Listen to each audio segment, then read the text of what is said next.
Hello and welcome back to Drachmae and Demigods. I am Sammy Ferber, and I'll be your host for the evening. Welcome to the Links of Tartarus campaign Season 2. If you're new here, welcome. You can watch all of our episodes on our YouTube channel. The link is down below. This episode will be up on YouTube on Saturday. You can watch on our YouTube channel all of Season 2, all of Season 1, and all the other little things we have in between all of that stuff. Some recaps, some cast interviews, yada yada yada. It's all on there. And if you're watching on YouTube right now, you can watch these episodes live on Twitch every Monday at 7:30 p.m. Eastern Time. So come on, stop on by. But we have a very exciting episode for tonight. I hope. We don't pre-record these, so it could be really boring. But I think it's gonna be a really exciting episode.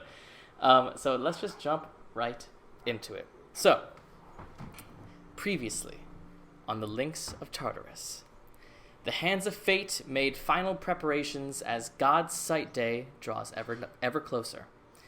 After purchasing Daedalus's original wax wings from Elea the Collector, Alexios gathered his brain trust of artificers to attempt to recreate and improve upon Daedalus's design, in an attempt to provide the party with aerial prosthetics before their eventual trip to the elemental plane of air. While Alexios was working, the rest of the party continued their preparations.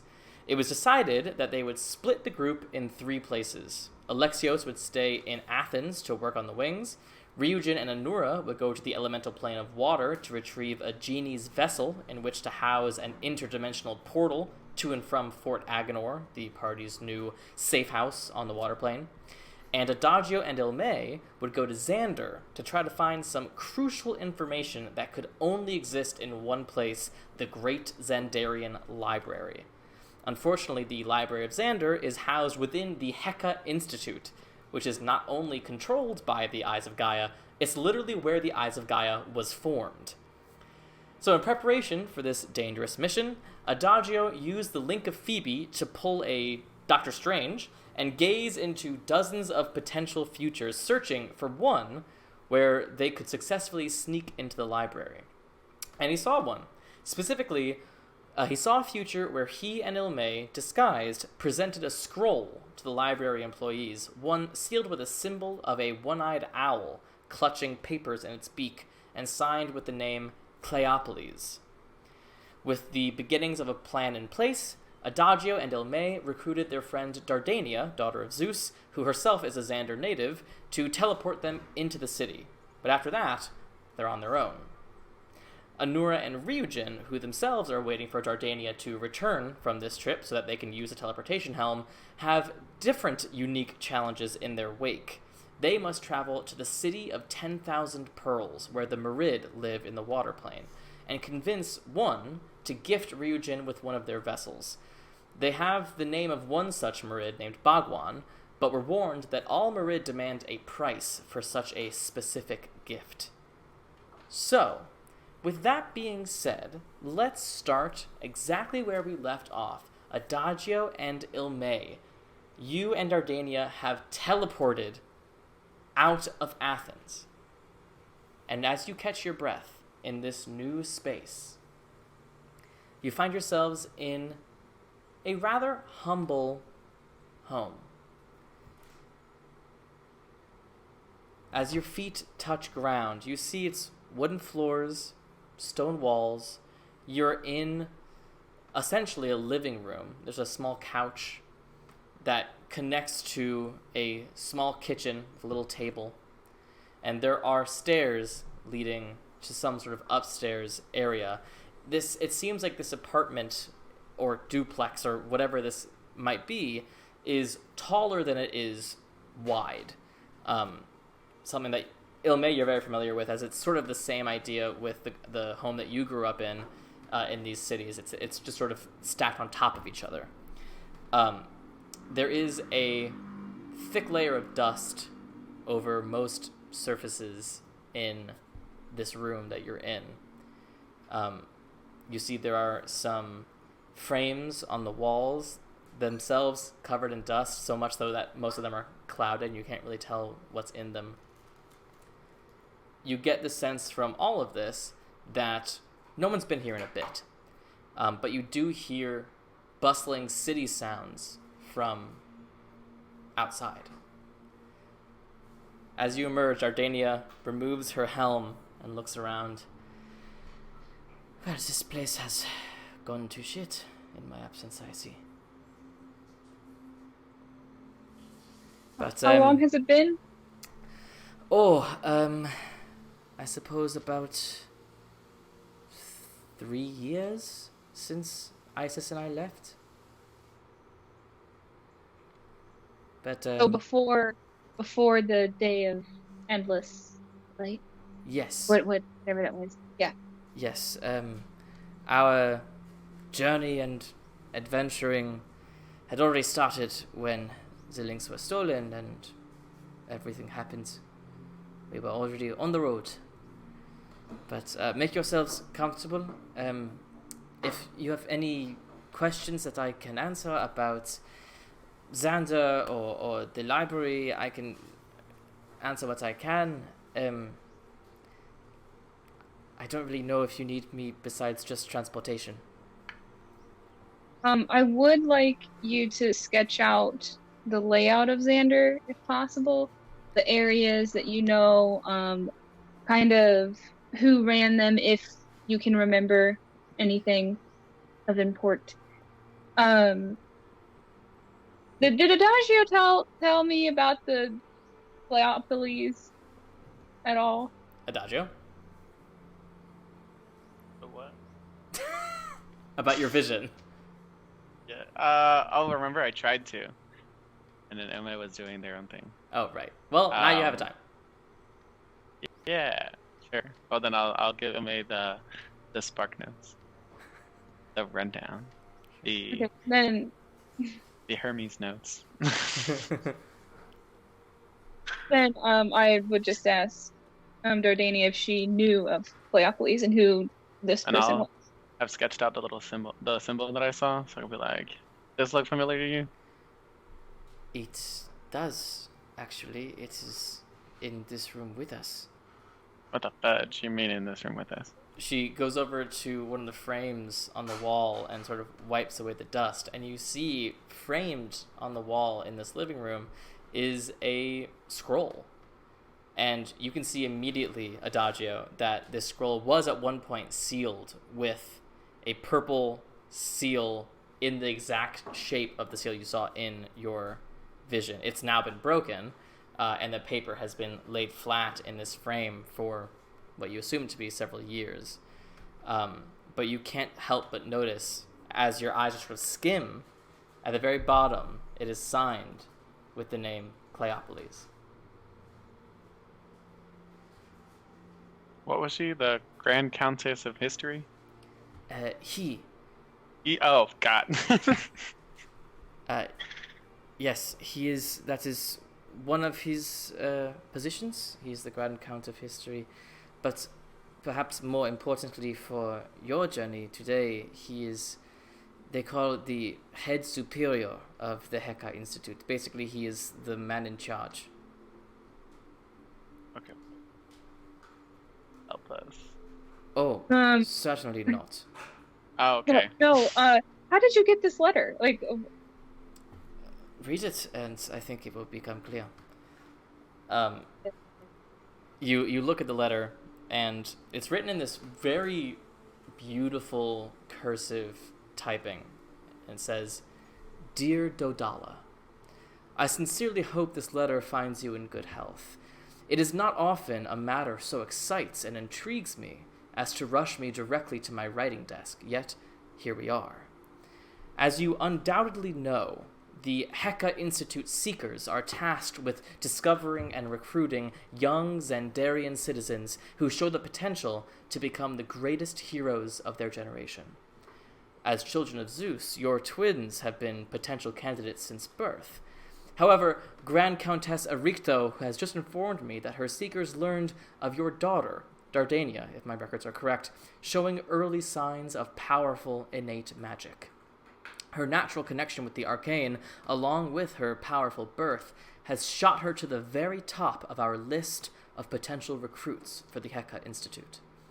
Now, currently, Dardania is still too young to attend classes at the Institute, but if you so choose, I would be happy to personally arrange private tutelage for her with one of our most adept evokers, to allow her to continue to hone her powers until the day comes when she can become a true student. I'll have you know this is an exceedingly rare circumstance, so do reply promptly so we can begin making arrangements. You may have a future hero of legend on your hands, and may want to help cultivate her truest potential. Kindest regards, Cleopolis, Grand Count of History in the Circle of Xander, Head Superior of the Heka Institute. Right at the bottom, addendum. Do also keep us informed of your son's progress. Should he start to demonstrate powers akin to his sister, we would be happy to consider his application to the Institute once he's turned 10. Jesus. Yes, I was quite young. My mother received this when I was 6 years old, when I first started developing some sort of minor arcane ability. But my brother Did was you not so actually lucky. agree with? No, my mother would not let me. She was a proud woman, and she did not like that this stranger, thought himself able to separate me and my brother, and thought that I was somehow more desirable than him. And she just had a bad taste in her mouth. She did not want that future for us. Okay. Well, I think after you make the map and describe that stuff, then you should be good and you can head back. I think that's all we need you for. She searches around and finds an old piece of parchment and begins sketching. She sort of talks you through it. She goes, right now we are right close to the edge of what they call the dome. It is extremely easy to see. It is a giant black orb. You cannot miss it. That covers most of the city. Once you cross into the dome, you are in what we consider the apex of the city. This is the area that is most heavily patrolled. It is the most heavily controlled, and it is where you will find the largest percentage of drow citizens, which means that it is the most fancy, rich area of the city. But it is also the place that you need to go.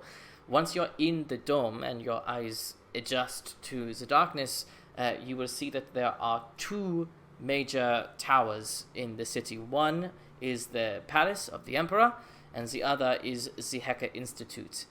The Institute is much more cylindrical, and the palace is a bit more spread out, so you shouldn't have any trouble separating the two. Xanderian guards are trained in both arcanum as well as weaponry, so do your best to avoid them, or at the very least avoid suspicion from them. I do not know exactly what has become of the city since everything has changed, but I can only assume that it has gotten a bit more paranoid and protective. That being said, the library is designed to be open to all, so make sure you go to the right entrance.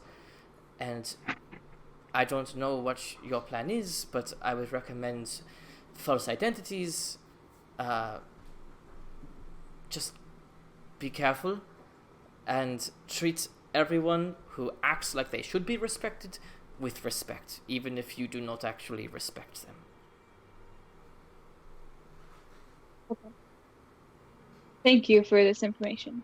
Of course. Oh, and if you are walking on the street and a drow is walking the opposite way towards you, it is on you to move out of the drow's way. That is rule 101 of etiquette here in the city. Are we leaving? Is this where we're leaving all of our magic items and weapons and stuff? From Yeah. the looks of it, it does not look like this place has been touched since we have left, so it seems fairly safe. That's what I'm gonna do at least. Is it okay to walk around in armor? Like if I walked into the library all armored up, they'd be like, I do not think they would stop you from doing so. They might make sure you have no weapons on you, but if you are merely armored, they might look at you strange, but I do not think they would stop you. Okay. Use this as your safe place should you need somewhere to hide or whatever. Just be safe, all right? Wait, I had a question before you leave. Yes? Oh, not me having to. I'm like unequipping everything. Like this No, drift do. globe Yeah. that always floats over my shoulder, and I haven't used it in like forever. Yeah, she's still around. My cloak of many fashions gonna set things off. It's just a cloak. I That's think okay. if you have any attempt to trick the anti-magic field, I would risk that for something a bit more important than your cloak. Fine. Do you need me to come back and pick you up when this is over? What is the escape plan here? We each have gate stones to get back to. Okay, good. So we can't bring them with us to the library, can we? We'd have to leave them here and make our way back here. Yes. Yeah, I mean, I figured we could stash one here and maybe stash one somewhere closer to the library if we can find a place. We could leave one here and one over there and just grab it on the way if we need it. Mhm. Oh, does she know? Because I know she said that it's unlikely that this person will help us. Does she know who she would help or why she would ever? Okay, perfect. Adagio, I was like, You were I don't know traveling if with we're a winging master forger. Yeah, all I I'm- need is that letter. I'm going to Okay. forge the letter. Perfect. Okay, then I will just be here watching. One last piece of advice. If you get caught, which I suppose might happen, there are some powerful people that it would be an inconvenience to be caught by. There are some powerful people that it would be a death sentence to be caught by. So do be sure you're getting caught by the right people. I'm weak. Right. I'm hoping to not get caught at all. Alright. Good luck. She puts the helm back on. Let's hope I make it back in one. And she's gone. That did not sound like the right. It's the wrong sound effect. Diagonally! Alright, so. Okay, Adagio. Plan time. Plan time. I have the ability to forge this letter. Like, if I just study this for a few hours, then I can write a letter in this guy's handwriting. Okay. Well, is there So- anything I can do, or anything you I can go out and do, or? So I still think we need to try and contact Kennerang, and I want to use your mind Oh, link but ability. I can't do that without Phoebe. Oh frick! You can't do it without Phoebe. I can't do that without Phoebe. That's a Phoebe thing, and I Dang. left that back in. Yeah, I can. Oh no. Okay. Well, there, that's fine. well, there is a verbal. Well, I can cast sending to Kennerang in attempt to like get them close enough where like we can communicate in like other ways, or I can just continuously cast sending it. Just be like, answer me.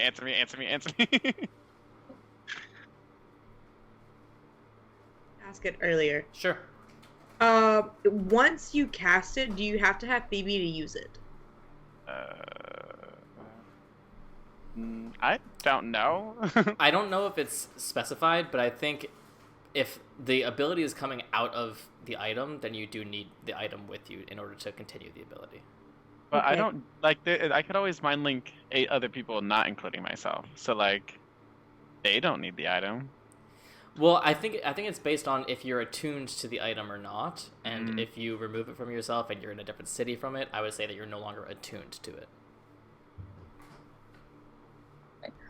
Yeah, so I think we need to use sending to Kennerang and see if they can try and if they know of a place to meet up that is out of the way, because I feel like if we have them with us, we can do this a lot better. But only if they can. That's just why I wish we had Phoebe, but I understand why you left her. I would Not want my to Phoebes. be, yeah, I wouldn't want to left leave Phoebe her here, in but house. like, yeah, I was like, definitely not just like leave her floating in this house. Yeah, no. You did the right decision of leaving her there. I just kind of forgot about that. Okay, so yeah, so I'm gonna work on studying this letter. You try and reach out to Kennerang. I'll do it like And- Force style. Kennerang, I'm trying to. Split screen. The screen. Can I? That'd be. Last time we spoke to Kennerang, she said she was with the Emperor playing chess in his castle. I mean, she didn't Or- say in his castle, but it certainly seems that that she was playing chess with him somewhere. Somewhere at least. What time of the day is it right now? Looking outside, and it's funny because you look outside, you realize exactly what Dardania was talking about. Half the sky is about mid-morning, and half the sky is completely black. Heard. I love that for me. How many? Oh, it's a new day. I have all my spells. Ha Yeah. ha ha ha. How many times can you cast sending? Let's find out together. Sending is a 3rd level, so 5 times if I use my 4th levels. Okay. Yeah, so why don't that's we not too just ask her about, if possible, say we are in Xander, if they know of a place where we can meet up with them. If it's not do something along as if it's not possible, say a certain word or say like a phrase in the negative, Or because I know that they're very deep undercover and I don't want to blow it. But if you can't join us, just say supercalifragilisticexpialidocious, but like backwards, so that I know this is serious. Just want to hear Sammy say it backwards. So do I. All right, so what are you gonna send? Okay, so I'll cast my send in, and I'll be like, Kang, because I definitely remember your full name. We're wow, what am I gonna say? Okay, we're in Xander, attempting to get into the library, would like help / plan. Damn, I don't even know how many words I'm at. Is there a secure location to meet? If not, say the midday cloud blows. No. The midday cloud blows by. Yay! Hopefully she's near a window.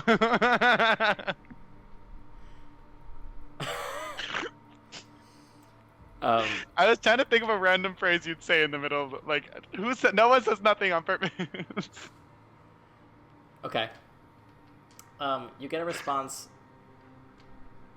You hear the same voice from the last time that you sent a message to Kennerang. You hear, Gianna, will you do me a favor and send a message to Cleopolis to check in on the security measures. I know that the Institute is the most secure place in all of Xander, but do make sure everything is top-notch.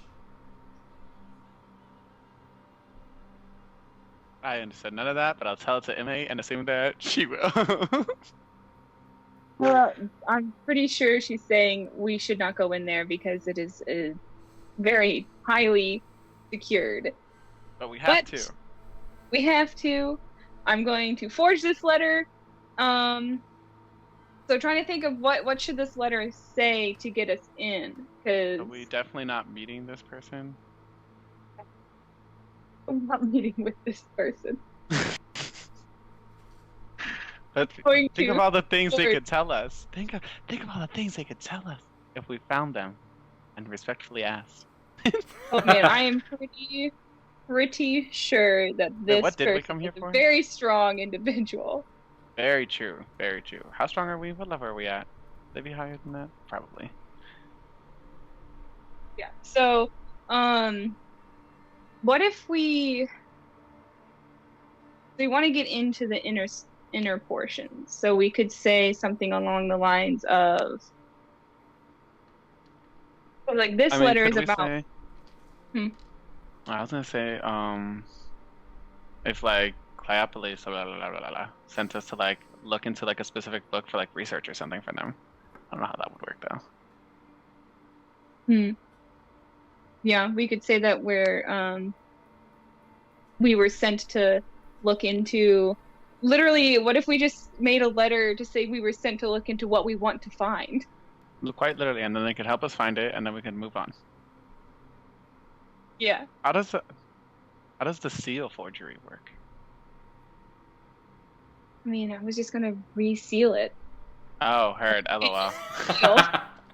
I don't know this. I am a cleric of the light, not a thief of the night. Go away. Maybe the best thing you've ever said.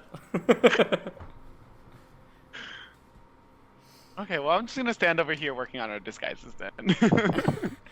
Alright, so Illmaye, you find another piece of parchment, and you take the letter down from the wall and just lay it on the table so that you can really examine one for one.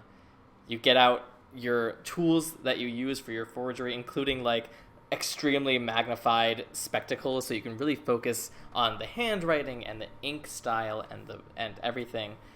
What are you writing in this letter?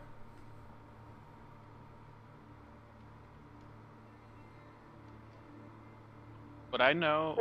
From the visions? Would I know who the person I handed the letter off to would be? I can like address them directly. Like by name? Yeah, from like No. the amount of times I just like interacted in this random. Be like, yo, Dre, how's it going? you all you saw was like sort of where they were, and it seemed like you were in the sort of like grand foyer, and it was what looked like an elven man sitting behind a desk. Well, I can go very generic and be like, to whom it may concern. How likely is it that they always use that phrase? Oh, Christ. I mean, I feel They're like that's gonna wow. be. We hand it over and they get offended. And they're like, oh, he doesn't even remember my name? He sent dozens of letters this way. I mean, that's the best I got. So, like, That's to whom okay. it may concern. We could just say that like he was in a rush when he sent to us. Sure. If they Yeah. look offended. Like No, this is kind you of a can say last minute thing. Yeah. I have sent these two individuals to help me on a project. I'm currently researching the whereabouts of the missing Titans to help them with our cause of destroying the gods. That's their Okay, cause, well, right? I feel like that was very that was like so specific that it was like, what the fuck? Well, I mean, they killing the gods. we I know? mean, they killed Is that- two of them. Is that what the Eyes of Gaia are like? Is insight check? What are they doing? What are the Eyes of Gaia? To remind you of the lore here, the most experience you have with the Eyes of Gaia prior to you guys dying and everything sort of changing was through Kenai, and Kenai's whole shtick was definitely trying to get these demigods together to do these rituals so that the gods would be easier to kill while stuck in their bodies, which is how he was able to kill Hephaestus and Apollo. But we also know that he was a radical, wasn't he? In the eyes of the hooded mute, it seemed. Okay, well then, to help us with our cause. How about that? Sure. So Or like, like a side project or something that they're working on. Also, you should put trusted So- individuals. I love the idea that you wrote, "Tell us in our cause of killing the gods," and then crossed out the last part. There's multiple parchments for like practice. I'm going was through like, about like 20 iterations of this letter. Yeah. Adagio behind you. Actually, I feel like you shouldn't say it phrased like that. Crumples it up and throws it in the corner. If you say one more, I'm sorry. They have my full trust in completing this task for me. Give them anything they need Full to cooperation and any help they may be seeking. any help that they need to complete this task. It is of the utmost importance. Okay. Signed, His Royal Signed Majesty, by- the Grand Signed. Countess of- Title. Title. P.S. You look lovely today. Okay. So, for this, I'm gonna have you roll a deception check, and whatever you roll for this will be the DC. So anytime throughout this process, someone gets suspicious of you or anything like that, their insight checks will have to beat this DC in order for them to think that this scroll is fake. It'll be the roll plus the number. What? It'll be whatever Illmaye rolls plus their modifier, right? Yeah, it'll be their deception roll. And then if I'm doing divination, do I have to say divination before or after they roll? I believe you can say it after they've rolled. Well, actually, will you check before Oh, they so roll? do I have to? Do I roll and I say the number I had without the modifier? Is that how that works? No, Or- It's either it might be one of those things where it's like it could be after they roll, but before you determine if it's a success or a failure. Right, but there's some things that are that and some things that aren't that, and because this is not really a success or failure thing, I just want to make sure we're 100% right before you roll that die. What would that be under? It'd be under your feats.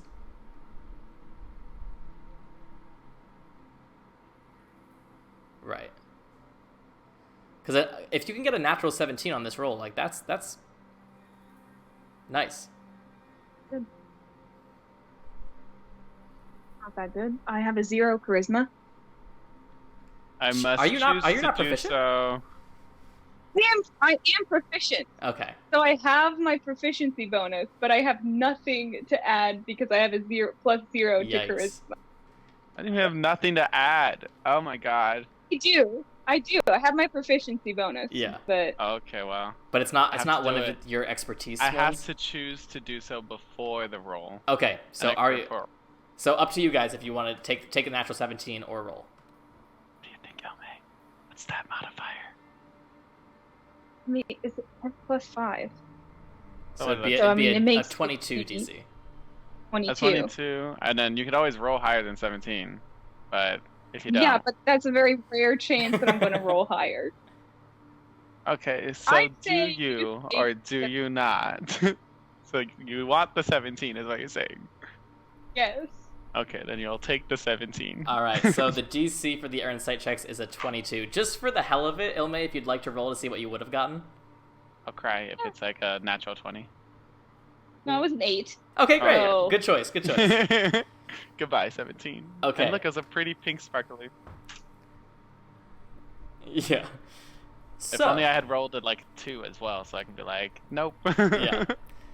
So you finish your forged letter, you roll it up, reconnect the seal that you've taken a dagger and sort of like slid the seal off of the original and placed it on this, and you found like an old candle, lit it just enough to sort of drip some new wax on the underside to reseal it without sort of changing the color on the foreground.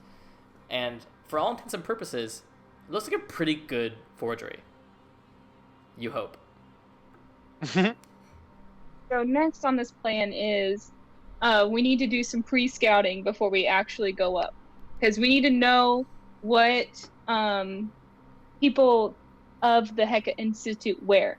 Because we can't just be like 2 people like us just randomly walking up. We gotta be legit. So I Okay, say so we we're need wearing- to do some disguises first to scout out, and then change our disguises to look like them to infiltrate. Yes. Oh no. Well, Yeah, at least I can turn my so- glow off now, so. Yeah, oh my gosh. Yeah, so I'll spend a little bit of time to make a disguise for each of us. Me too. I'm proficient, I think, in my Oh, disguise you kit. are? I Okay, believe so. I didn't know. So I'll say while Illmay's working on the forgery, Adagio, if you'd like to get started on the disguises. I would. Oh yes, my tools include a disguise kit. How do I know if I'm proficient in that? It would be in your proficiencies list on the left. With your like languages and stuff. Back am I looking?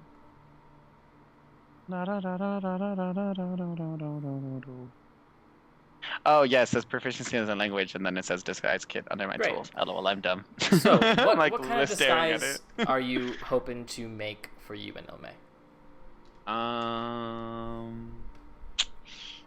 I will let you know, just in the preparation for this, that the more complicated the disguise, like the more pieces that go into it, the higher the DC will be to successfully pull it off.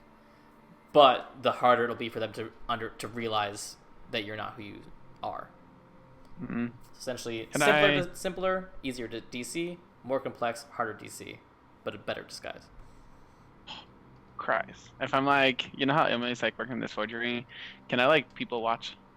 And Sure. Just, like, what do people in Xander wear? Yeah. Especially like those that I see heading towards like that like bubble dome thingy back Yeah. and forth. Make a perception check. Okay, perception. Please don't be a +0. Oh my god, it's a +8. Jesus Christ. Okay. And that's a nat 20. Woo! Useless AF, but I mean, you know, I ain't gonna roll Okay. that anywhere else. All right. So, looking outside the city street, you see a variety of different people in a variety of different dress.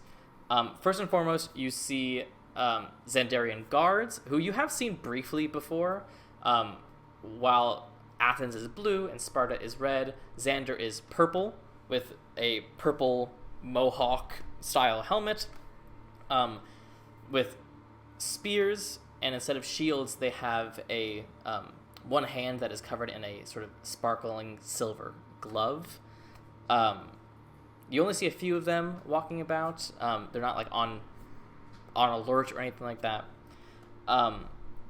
You see some fancy-looking, mostly elven people walking around in togas, like the ones that you guys wore for your ceremonies, that sort of thing. But you also see a great deal of peasantry, wearing what peasants wear everywhere. Lots of earth tones, small sort of bits of color, largely on the cool side of the color spectrum. But you see lots of tans and beiges and browns and whites. And it's also not just elves here. You see lots of elves, but also halflings and gnomes, and there are humans as well walking around. For all intents and purposes, in this area of the city, it doesn't look terribly dissimilar to Athens. If I were like disguising me and Illmaye as elves, that'd be like facial features too, and like. Oh yeah, like you would need to have like ear, like wax ears and shit. Like it would be pretty intense. Golly. I'll look at Illmaye and be like, you want to be an elf or a halfling, or are we going full human in this? I already have the red hair for it. I mean, that's a lot to do to change your race. Ugh, I was okay. just thinking, we can like- do peasantry then. I can probably Okay. whip up some nice peasantry, earthy tones. mhm, Put some change. dust in my But hair. your hair color should be fine because it's pretty recent. If Probably not, I could just like some try- charcoal or something, just to make it like Yeah. dark. Yeah, I mean, I can try and change mine. Maybe add a red tint as well. We can try and pass Oh, off. rust it up! Oh my god, I'm excited. Immediately starts like chopping up curtains and like making outfits. Yeah. Would like contacts be a thing? Like different colored. not that you would have in your disguise kit. No. Yeah, I didn't think so. I have glowing yellow eyes, like a cat. I'm wearing my glasses. We could add like different facial features, like say have like a scar somewhere like running down your chin. Can change like the shape of my nose or something like that. So I think that'll probably be good enough. Say less. All right. So, Adagio, in attempting to make some sort of peasantry clothing and some identifiable features like a scar or a mole or something like that, I'm going to have you make a dexterity check, adding your proficiency bonus. I want you to know that if it had been charisma, I am also a +0. Oh, good. I love that the 2 0 charisma people are going on a deception mission. You said a dexterity check? Yes, Adding plus my proficiency. Proficiency? Oh, cool. That's a +5.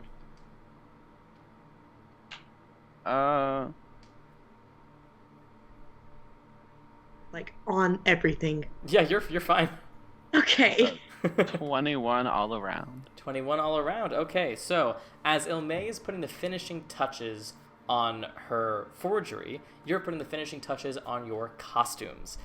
You have made a rather hard not to look at mole for yourself and a pretty badass scar along the cheek and chin of Illmaye. I'm gonna swap those. Sure. Like, I love you, my bud.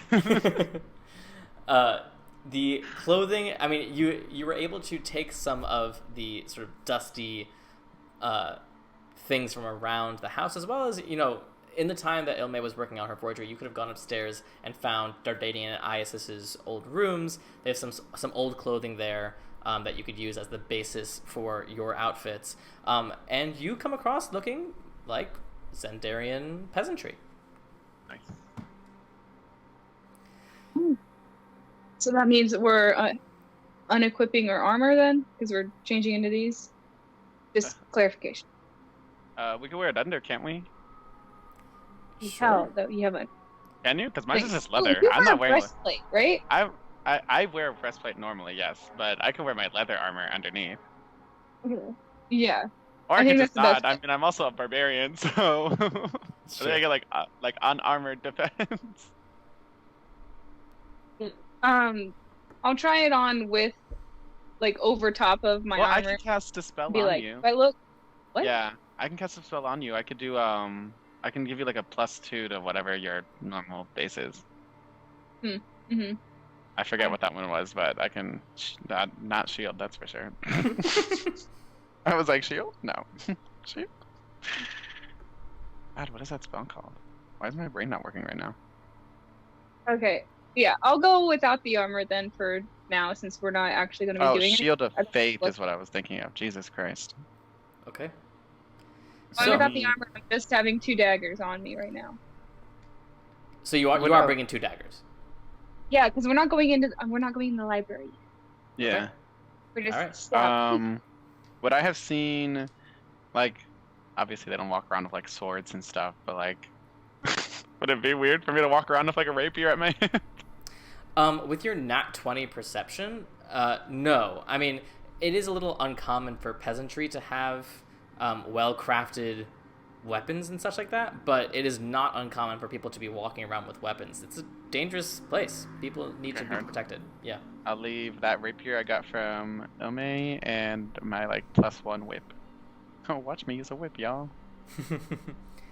I also have that horn of silent alarm if you think that we'll need it, Illmaye. You can keep it for now, but I don't plan on. Shouldn't have to separate too much. I don't think. Heard. So yeah. Go out, find this library, look at the people that are going in. Okay. So, for the first time, you walk out of this home and into the greater streets of Xander. You are immediately in the hustle and bustle. And while some of it is familiar, especially Illmaye, who grew up in a rather bustling city, and for both of you who've spent some of your recent time in Athens, Xander is similar in that regard, in terms of energy, but in terms of architecture, they could not be more different. You can tell immediately upon entering this city that it has elven influence and that these buildings are ancient. It's like the difference between going to like the Midwest in America and going to Venice. Everything here is older and more sophisticated and beautiful. Even in this, not even the center part of the city, it's still beautiful. There's long towers and there's statues on everything and gargoyles and that sort of thing. And everything is just so finely crafted that clearly time and money has been put into this city. But looking around, you can very quickly pinpoint this sort of, almost as if the game hasn't fully rendered, complete black line down the middle of a street that you can tell to be the outer border of this dome area of the city.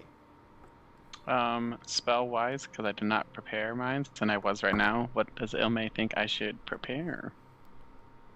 Because I basically just have things like what?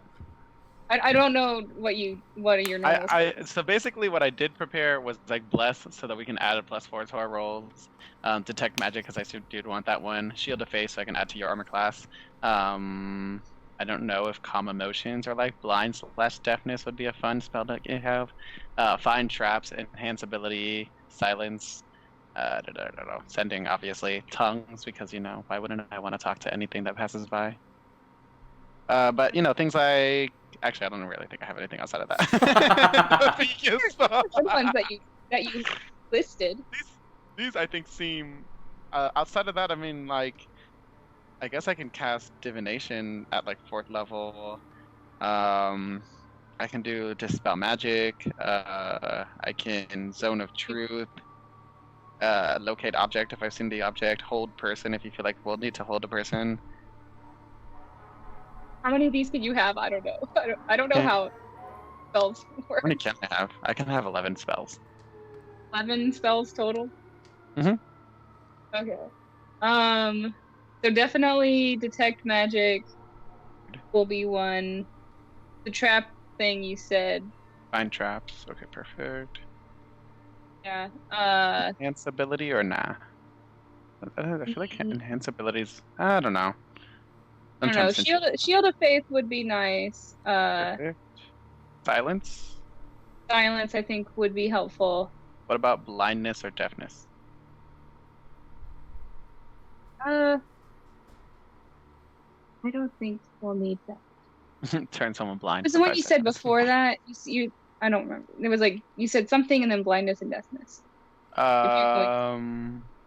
It was, well, in order, it was Shield of Faith, Blindness and Deafness, Calm Emotions. Oh, Calm Emotions, I think, is what I was trying to think of. That one, do they know that you're using that on them? If you use it? I don't know how it works.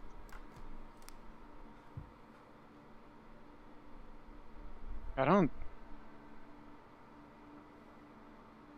Because it would be nice to have if we're getting into a dicey situation. The end just says when the spell ends, the creature becomes hostile again, unless the DM rolls otherwise. So when the spell ends, after a minute of concentration. After a minute? I don't know. We'll see. So we have 4 for sure right now, and you have 11. Yeah. Do we say no against enhance ability? We can add it. It's fine. Yeah, and then I have Sending and Tongues because... Sending and Tongues, yeah. We have to have those. And then I prepared Bless anyway because that +4 would be great. But that's also concentration, Bless. So any of the other concentrations will automatically knock it out. Like Detect Magic, Shield of Faith, Calm Emotions. Everything, apparently, I'm preparing is some sort of concentration, but they're also rituals, so I can cast them as rituals instead of having to expend a spell slot. Okay. Definitely have something attack-wise too, just in case. Sure. I don't want you to just have all like utilities. I also have my barbarianness, so hopefully, fingers crossed. Hold person. Oh yeah, let's do that one for sure. Should I do command as well then? Sure. This is gonna be fun. This And is then gonna just be do so much fun. do one damage dealing, just in case. Okay, well that was definitely all of my spells. So. Okay, never mind. I could just not do command. I mean, naturally as a light cleric, I already have all of the fire-based spells auto. So burning Oh. hands, wall of fire, fireball, ball, fireball, ball, flaming then we sphere should be- thingy. We should be okay. And then I can always just rage and be like claw. Right. Let's Okay. go. All right. So you walk down this street casually until you come to this black border. And as you see other people on this street, without even hesitating whatsoever, they just sort of walk in and bloop, and they're gone. You take a deep breath and plunge forward, and it is suddenly a beautiful evening. About middle of the night. There's no moon in the sky, and yet there are these sort of arcane orbs of light everywhere that create about the equivalent of moonlight levels of light. As you enter this area of the city, as beautiful as the architecture was outside of the dome, inside it is like cranked up to 11. Not only are the buildings taller and more grand, but they seem, some of them, to defy the laws of physics. They curve and bend in ways that you've never seen before. Some of them intertwine. It's beautiful and bizarre. And you get the sense that not only is this elven architecture, but there's arcanum infused in so much of what makes this area of the city. You do see, standing tall above the rest of these rather large towers, one building that looks to be not octagonal, but almost like it's like got 10 or 12 equidistant sides, a perfect polygon that just stretches up to the sky, that slowly gets smaller and smaller until this beautiful pinpoint at the end. On the other side, to the left, you see a vast series of towers and turrets and walkways, and you've seen castles before. This is the first building that you see, and you go, no, that's a palace. It is so much more grand than the human-made castle in Athens that there's really no other word for it. It is beautiful and almost takes your breath away. For people that may not even appreciate architecture, the craftsmanship is so apparent that your eye can't help but get drawn to different aspects of it. What are you doing? Approaching the tall one, right? Because that's what you said. Sure. As you walk through the city, as much as this is the hub of the city, the streets are actually extremely wide here.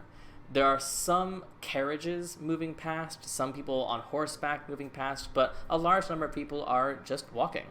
And these cobblestone-lined streets, the sound of hoofs on stone and people just talking and enjoying their evening, it's nice. You also see far more drow here than you've ever seen in your lives. It's not entirely drow. It's still the same demographics of people from outside, but it seems the drow are far more comfortable in this area of the city. You pass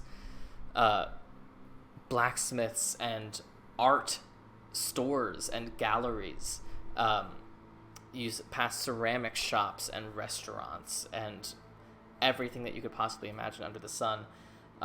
as you approach this tall tower, you see that it stands in the middle of a large city square.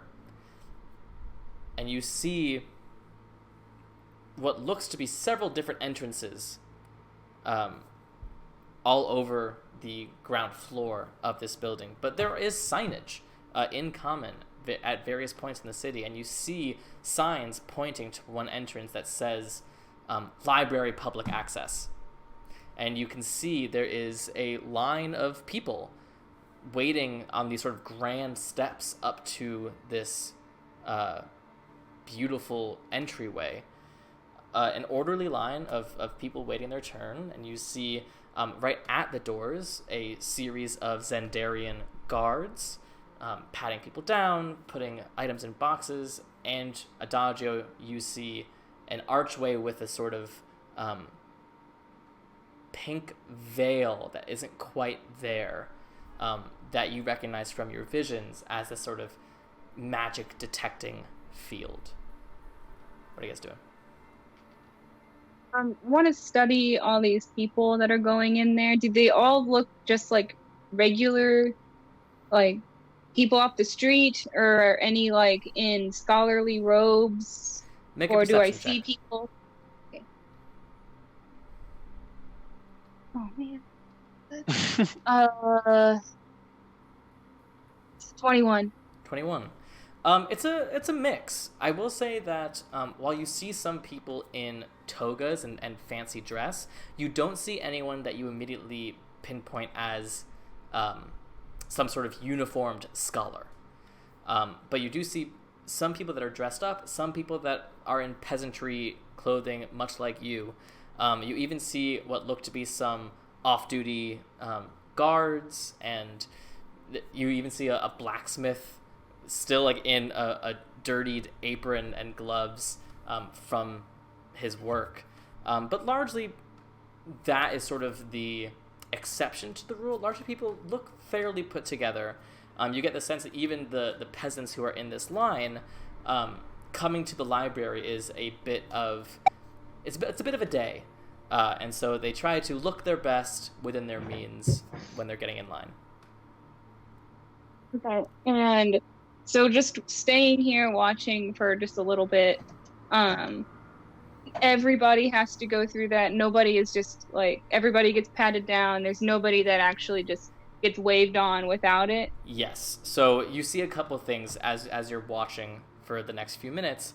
Not only does everyone get a physical pat down and have to walk through this magic barrier, you see that as part of the physical pat down, a guard is stationed to bring out a sort of wicker basket.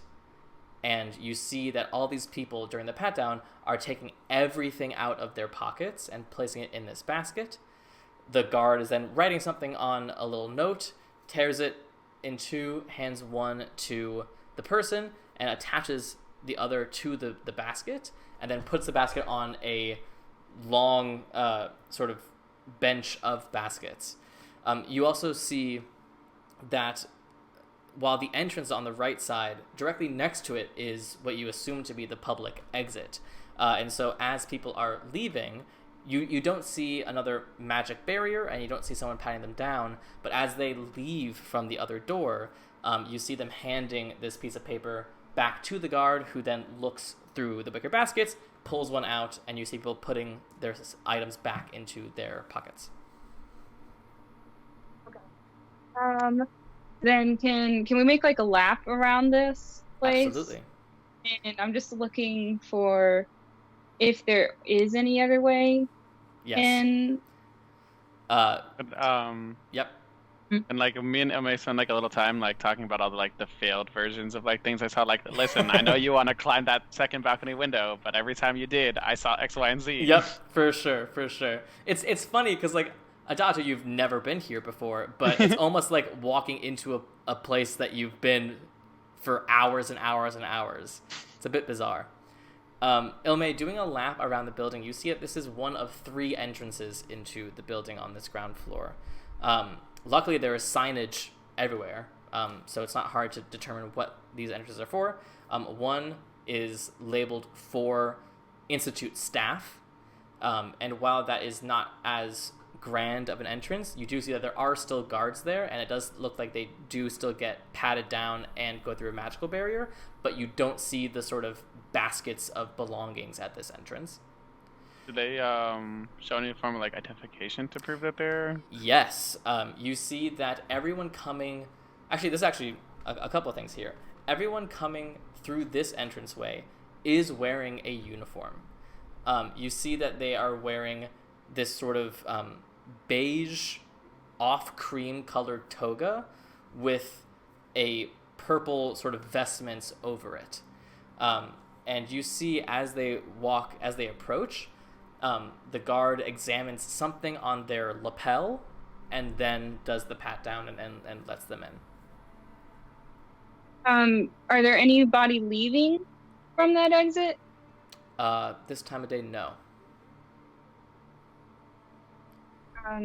So I'll pull Adagio aside somewhere there's not a lot of people and just be like, how did you see anything about us getting a uniform from somebody like that and going through that entrance, or was it the actual public entrance? I think most of them showed going like disguised as ourselves, like through there. But even the one that like the most promising one, that one with the letter that you're holding, that one was with us disguised as this. Like we weren't disguised as uniform people. Am I getting that right, Sammy? Yeah, you are getting that right. There were only a few futures that you saw where you attempted to get through this entrance. Most of those failed fairly quickly because it involved you guys like jumping an employee on their way to work and stealing their clothing. And usually even that action of itself got you guys caught or whatever. But in the, let's say, one future that you managed to jump two people on their way to work with clothes that fit you, and you approached, something about the inspection upon getting to that door got you caught immediately. Okay. Are there a lot of people wearing the like a pin of the Eyes of Gaia, of that like? Is that like a popular thing for people to wear? Make another perception check as you focus in specifically looking for that symbol. Today. Together one. What? I said, are we both looking? Together one? Together one? I don't know. You can make a check as well. I was like, I have like a +8, so I might as well, Yeah, right? go ahead. I got a 19. Oh well, you know what? I rolled 8 + 8, 16. Okay, all right. Both of you look around and see if you can recognize this 10-petaled symbol. And while it is by no means worn by everyone, I wouldn't even necessarily say that it's worn by the majority of people. You do see it worn by several people. Sometimes as pins, sometimes at the end of a necklace, sometimes as a bracelet, or regardless. You get the sense that here they're as much a fashion piece as they are a political association, almost akin to like wearing a crucifix.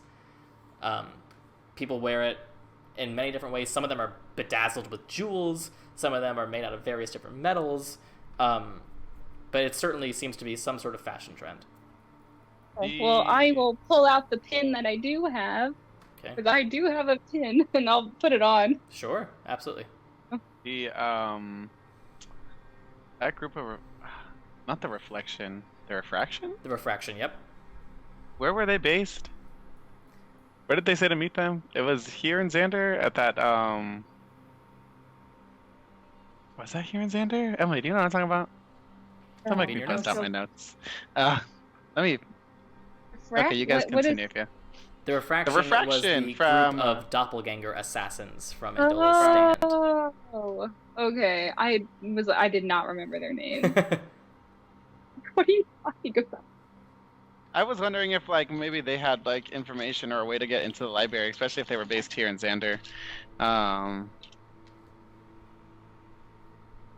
Yeah, but if I could find the actual journal that kept all of my notes, that'd be great. Because they did tell you exactly how to find them. where to go and what to do, and Illmaye was the person who kept the coin, I think. I will also say, as you're looking for that, as you do your lap, the third entrance here is labeled as the Institute Recruit entrance. You don't see many people coming through this entrance, but as you're sitting and taking your time and waiting, you do see what look like a mother and father and their maybe 11-year-old daughter approach this entrance looking a bit apprehensive, a bit nervous. You see they hand something to the guard at this entrance, and then the child is taken inside and the parents leave. Okay. So, after we make the lap, I'll just be like, I feel like we probably need to go inside the public entrance just to scout out what that looks like, and maybe even peruse the library some, see if we can't get any hint of information of where we can find the rest of the Titans. And I think we'll be okay with the weapons we have if we just drop them off. I think what we have is pretty common for people to be carrying around. So I say Heard. If Illmaye says so. I feel like you want to say. No, I'm telling you, this tavern is like right here on the very edge of my mind, and its name was so funny to me that I was like, I won't forget this, and I know what ale to order when you walk in and talk to the barkeep, and you put that specific coin down, and then they're like, oh, I mean, those of you who aren't in the scene, Anura, Ryujin, and Alexios, if any of you have it in your notes, you can feel free to metagame this, sure. I'm hunting down the notes. I'm fiercely reading through all of my OneNotes from this because it would have been at the end of the Andola's stand arc. So my OneNotes no longer have all of their headings from when I did my computer backup, so I'm having to read everything to find it. That was exactly 2 years ago because I was drawing pictures for Andola's stand. Cute. That's funny. That's also why I remembered them. How to reach the doppelgangers who said they would help us with the assassination. Except I don't want an assassination. I want information. Yeah, I was gonna say they have like a coin or a pendant or something. We're supposed to. You go to the bar, you talk to the barkeep, you say a specific phrase when ordering a specific ale, you put the coin down, and then they're like, I got you. Although, what bar, what phrase, and what to do, right there in the window. Yeah, I mean, we can go in and, are we bringing the letter with us this time, or? I'll be back in a moment, because I think it's actually in my physical journal, so I'm going to go find that real quick. Yeah, go ahead. All right. So, what are we doing? We're going inside to look around where that information would be, but don't we know where that information is going to be? Because that's where we know it can be like in the restricted, but we might as well just see what they have like in the public portion as well. True, and to maybe get an idea of if the doorway that you saw, like people walking up to it, what do they look like? You know, or what are they wearing? Certain things. I don't know. I just don't want to look like some random peasants with this really important message in task. Were we wearing anything? Like, well, I guess, like, you know, in my vision. Were we wearing anything? I mean, yeah, like, you were. We went nude, obviously. No, it's like I feel like I had the vision, and it's like now we're like manipulating the future in such ways that I'm like, listen, I had a very specific path. If you're ever in, what is it, Palamus? Palmus. I can't. Palmus. Say it again. Palmus, like a palm. Palmus. Yeah. Find a tavern called the Bearded Lady, and say I'd like a nail and a broken mirror. Nail and a broken mirror? An ale and a broken mirror. Is that in Xander though, Sammy? No, Palmus, no. It's in the Xanderian Empire. It's in the Xanderian Empire, but it's not. Palmus is south of the Northern Forest. Okay, well, so not in Xander. I'm surprised I had that. Holy shit. Yeah, that's great. I'm glad. Like, That was more of a test for me to see if any of you had it. Yeah. There's certain I information feel like that we have if somewhere. it should have been any of us, it shouldn't have been me because I'm not great at note taking. I have But I it got that. somewhere. I don't know where that notebook is though. It just doesn't exist anymore. Probably in my closet. It's too far. I never took Well, I notes. guess. Well, would have been useful if they Yeah. were closer. Yeah. So because they're called the refraction, right? Yes. Yeah. Well, now we know how to that's all I contact them got. in case we need an assassination. So. Yeah. They are definitely a resource that you can choose to use. Okay, Illmaye, I will remind you that out of all the possible futures, I saw a future work, and that was about it. And your stuff is cool, but I don't know how that affects the future anymore. Okay. And I can try. Of my natural own divination, I can attempt, but that's iffy and mostly only works in the dreams. Well, I still want to go in and stake out that entrance. Somewhat. Why are you bothering her? Go away. Okay. Sorry, my cats don't get along, and he's like cornering her. Yes, if that is how you feel about the situation, I am. Ah! Go away. Go away. Yeah, so we'll yeah. get. Wait. Okay. Go in. As you sit and wait, and there are benches out here. This is a very bustling park, so it doesn't look suspicious at all that you guys are just sort of hanging out. You see the sort of natural ebb and flow of this public entryway. Sometimes there's a line that goes all the way down the steps and a little bit into the square. Other times it's fairly like just approach and that's it, and everything in between. You do, as you continue to wait, start to see some people that you saw go in come back out. Most of the time people are in there for maybe about an hour, though some people are in there for a bit longer. What are you trying to determine in this stakeout? Well, so I want to, because you had the vision of we went into like another room or like another entryway once we got in, right? There was like another doorway that we went through and presented this letter. Correct? Sounds like a Sammy question. Yeah, I mean that part you saw in like the sort of grand foyer. Okay, and that's like directly inside this, like You think once so? we go through this screen. Okay. Yeah, so I want to see if I want to get in there so that I can see if other people are going into that room and kind of what they're wearing, because I don't want to stick out if we just go in. You know, because like I feel like it's going to be people that actually work in the Institute. So just trying to get an idea of that aspect, because I don't think random peasants are going to be able to just walk through that door and hand them a letter. Well, I will say that throughout the entire time that you're watching, you don't see anyone handing anyone a letter. But you do see all sorts of people going in and out. You see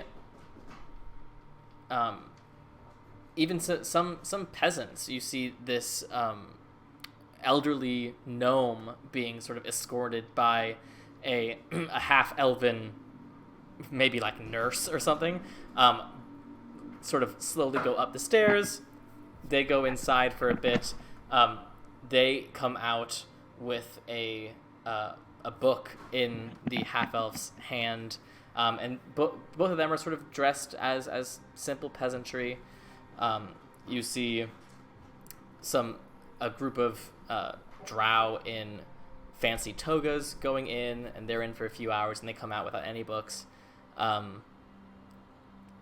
It's, from what you can tell from the amount that you're looking, it seems that as far as entry into the library, it doesn't seem like class plays too much of a role. What you don't know is whether or not that plays a role once you're in the library. Yeah, and that's kind of what I want to see once we get in.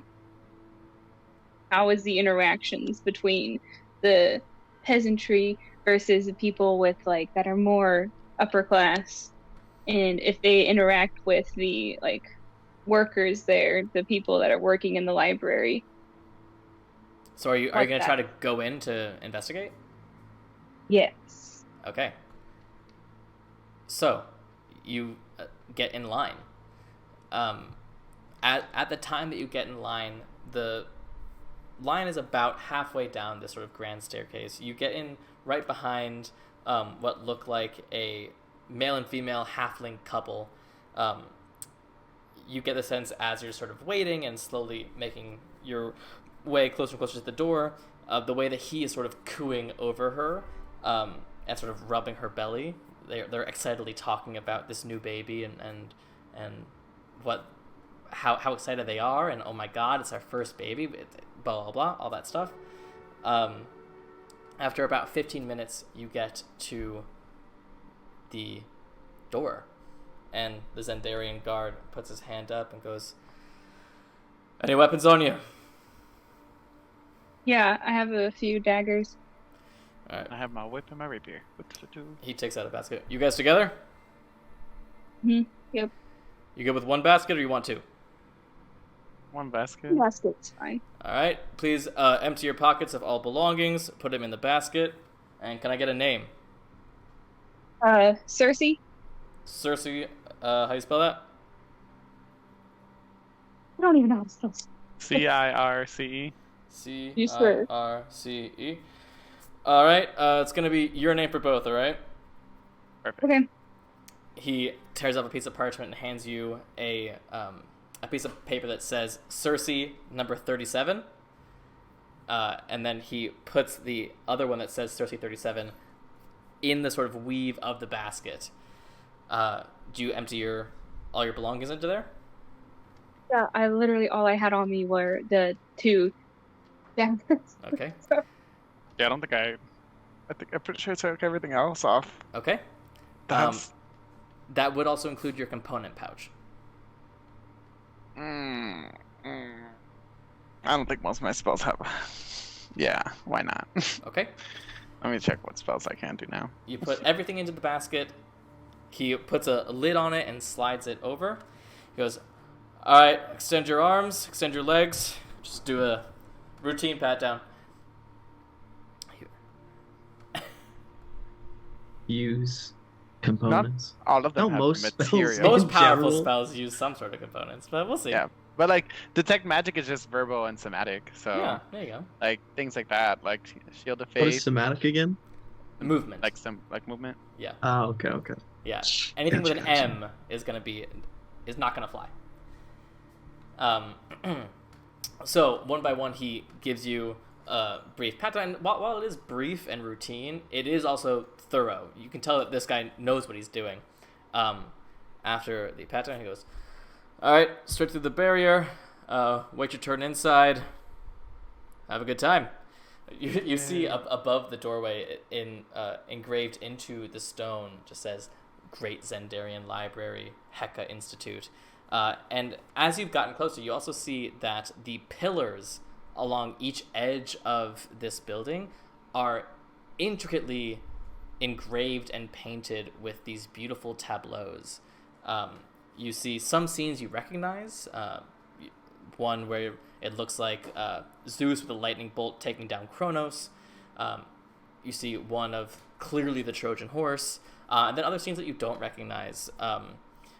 Drows huddled around a fire as a light shines above. Things that seem very contextual that you just are not privy to. As you walk through this pink veil, you sort of feel this brush of air, but no one stops you.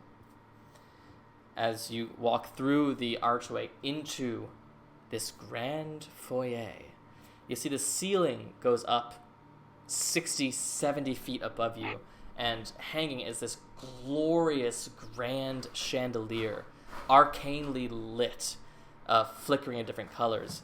The inside of this building is marble and stunning, and you see on either side of you is a wall with an open archway, each with a label. The one on the right is labeled sports and agriculture, and the one on the left is labeled instruction.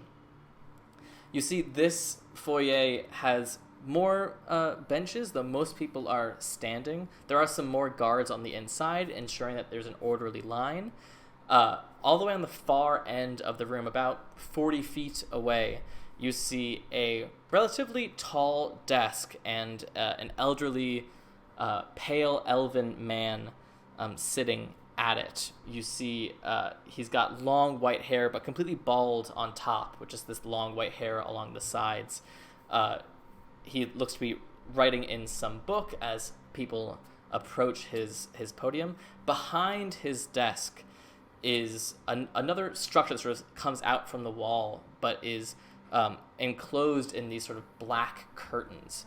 But as you watch, and as you're slowly getting closer and closer, you see that after this elf talks to whichever group party is in front of him at the time, he scribbles some things down in his book and then calls to this sort of black curtain behind him, and you see a hawk fly out of the curtain, grab a piece of paper, and fly off in some direction, and the party follows. One after another, all these hawks just keep coming out of this black room. You also see now from the inside a better look at the exit, and you see that the pink arcane barrier and the physical pat down do happen on the exit. They just happen on the inside of the building. So as you are now inside, you're seeing people leaving. You see many are dropping books off at the elf's station, and then they're getting the pat down, they're getting the arcane check, and then they're leaving. Is there anything you'd like to do as you're waiting to get to your turn? I'm trying to look around, and did we talk to this elf that was standing at the desk right here and gave him the letter here? Or were we somewhere else? Adagio, this elf and this room does look like the setting from your vision. Oh, then I'll relay that. All right. So people go up there and ask the elf to get something, and the hawk will get it for them, or leads them. It seems like the hawk is leading people away. I kind of just want to loiter a little bit in here and listen into what people are asking. Sure. The elf. There is only so much loitering you can do, as the guards in here are ensuring that everyone stays exactly in the order in which they arrived. But there are about 10 parties ahead of you just in this room, so you can sort of open your ears to eavesdrop. The halfling couple in front of you, as they approach, you hear the elf ask for their names, jots it down, ask what they're here for. They say that they're looking for instructional books on parenting, as they're excitedly welcoming their first child. The elf seems to not remotely care. He just writes something down. It says level 1, calls over a hawk, shows the hawk the paper. The hawk caws and flies over past the archway that says instruction, and the halfling couple just very quickly sort of jostles after him. Ryujin did too. Or Gavin did. A notebook that had my PChem notes in it. Hilarious. Well, better late than never, Anna. It is not Xander. Unfortunately for us. Yeah. Chemistry notebooks, and I was like, I know I took notes in these notebooks alongside it. Oh man. Okay, so all right. I guess we'll be just waiting in line, and I'll just I'll come up with something. As the halfling couple exits stage left, you hear the elven men, next. Okay. I'll go up and As you approach, he doesn't even look up. He just goes, "Hello and welcome to the Great Xanderian Library. My name is Thibaut Mercure. How can I be of service for you today?" Right, Thibaut. We're looking for information about the history of Gaia in general. May I get your names, please? Cersei. And your friend here? Cadmus. Cersei and Cadmus. From where do you hail? Where is Anura from? Sullivan. Should we do that? Sullivan. Sullivan. And you are here for what, I'm sorry? We know that this is the greatest library in the world and wanted more about the history of Gaia. Alright, histories are level 3. There are 3 sections there: Xanderian history, Grecian history, and Gaian history. And you are interested in Gaian history? Yes. Alright, level 3. Hawk! You see this red-tailed hawk perch on this perch next to him. You see the hawk has a little piece of parchment attached to its ankle. The elf sort of takes it, squints at it, goes, "Okay, Polonius will take you to level 3 to look at the history books. You are allowed 1 book at a time per person. You will tell Polonius exactly what it is that you desire. He will fetch the book for you, should it be out of your reach. Any questions?" I think we're good. Wonderful. Polonius! Hawk. Ah! And flies off past the archway marked as instruction. Hold on, my headphones are freaking out. Oh.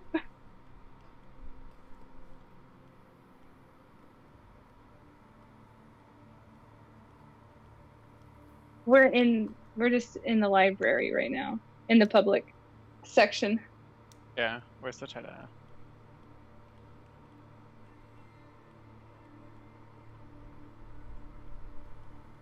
And a nail?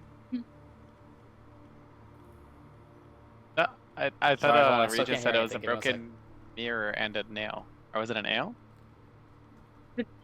Ale, an ass.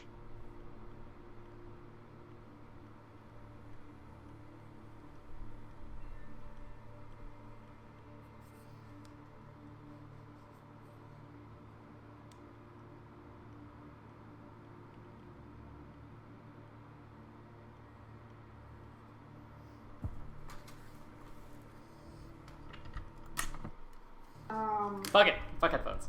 Literally stuff from my senior seminar project on chemotherapy research. That's why I couldn't find it. It was behind all of that.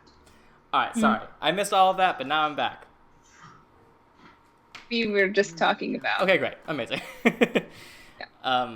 So, he leads you through this archway marked instruction, and you see, once you clear this archway, that there are 60 feet worth of bookcases rising high into the sky before you reach a ceiling.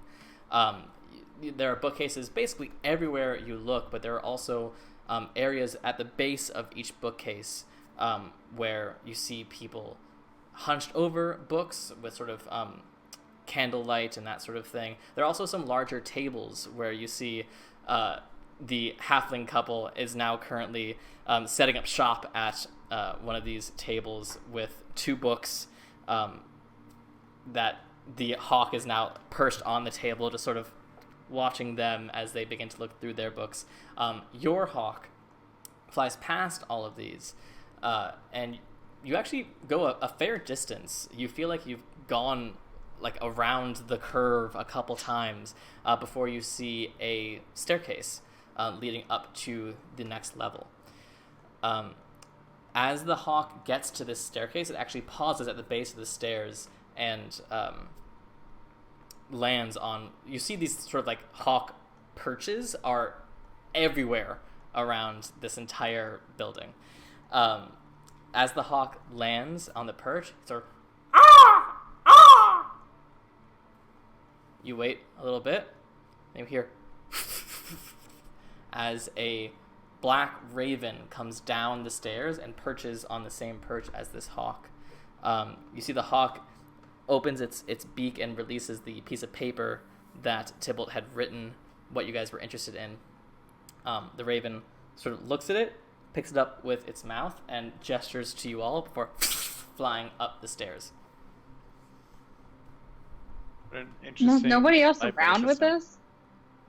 You do see there's the occasional employee. You recognize them with the tan togas with the purple vestments, but they are largely sitting around ensuring that candles remain lit, restocking books. You see some that are arcanely entitled. One is restocking books and sees it's a little bit too high, and mage hands the book up to the proper position. But they're few and far between. Largely, it is these birds that you see flying around. Okay. Guess we'll keep going. All right. You go up the stairs, and you see new archways. One labeled Basic Education, and the other labeled Geography. This raven takes you around the geography route, and as you're going along this level, you see another station with black curtains blocking them out.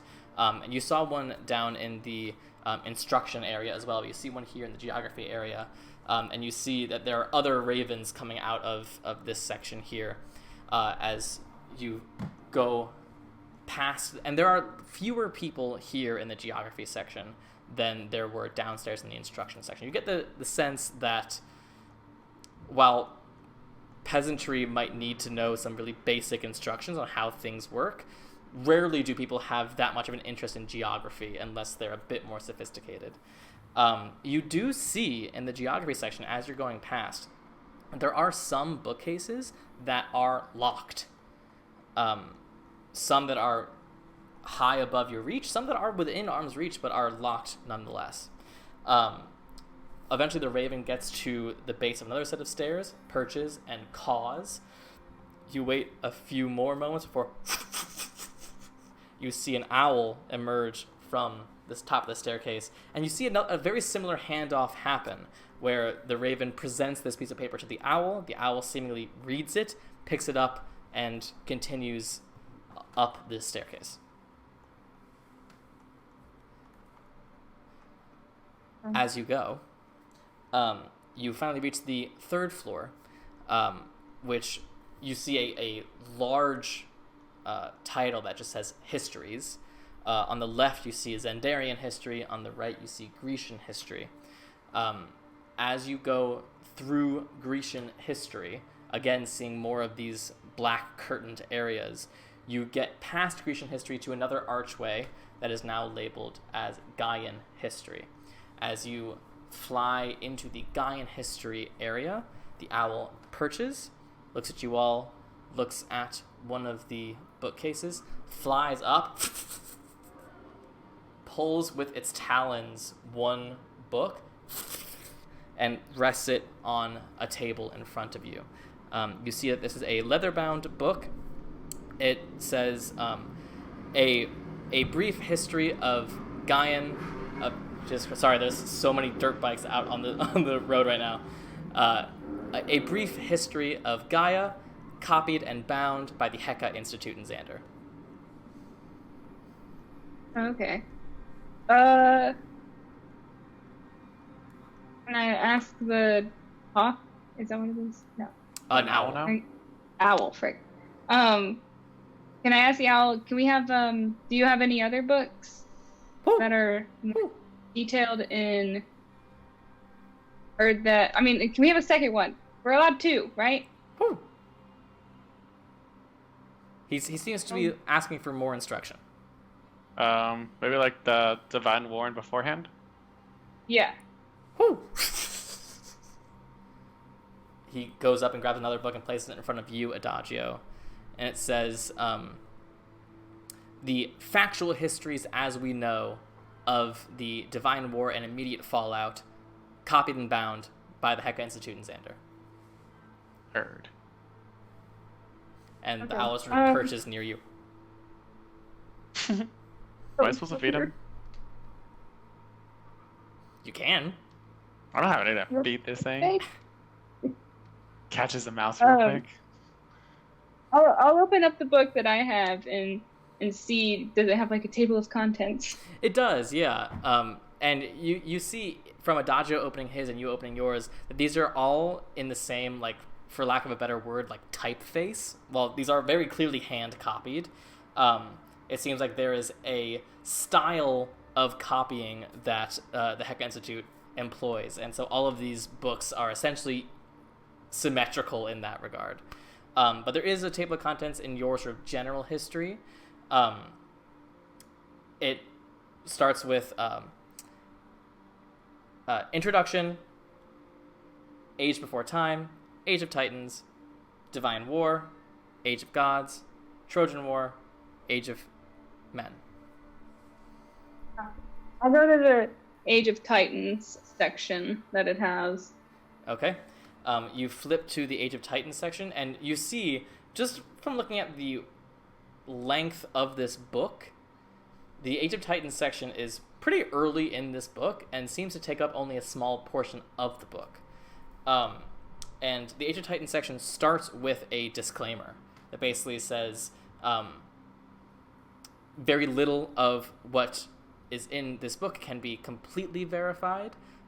So you will find additional information about this time period in the religion section, in sections blah, blah, blah, blah, blah, blah. What are you looking for in the Age of Titans section? I want to know about where, because we know the people that we're looking for are, I have them written down somewhere. Raya, the mother of gods? Yeah, Rhea. Rhea and Tethys. And Tethys, yeah. The god, and the so, Titan of water? Fresh water. Yeah, water. Fresh water. Like that. Go and ahead. The other one was. Yeah, go ahead and make an investigation check.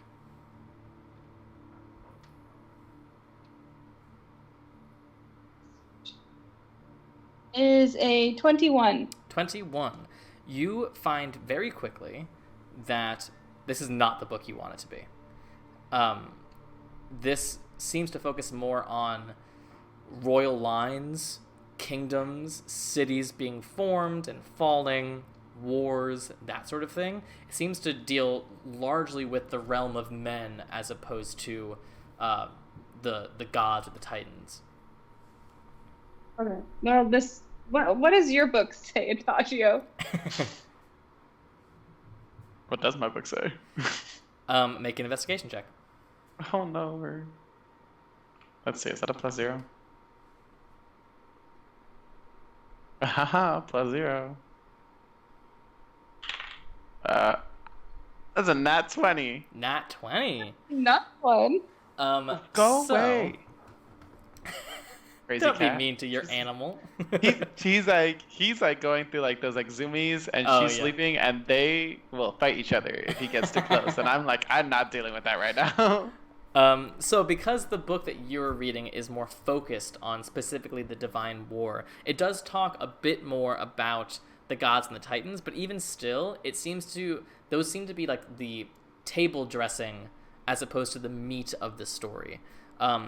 What you're largely reading about is the beginning of the Gilro line of royalty, how the emergence of both Sparta and Athens as superpowers, the territorial conflicts that occurred when the Divine War sort of scorched a large portion of the Grecian continent and created this brand new mountain range, and suddenly lots of people were killed who lived there, and now suddenly there was brand new territory to be fought over and debated and that sort of thing.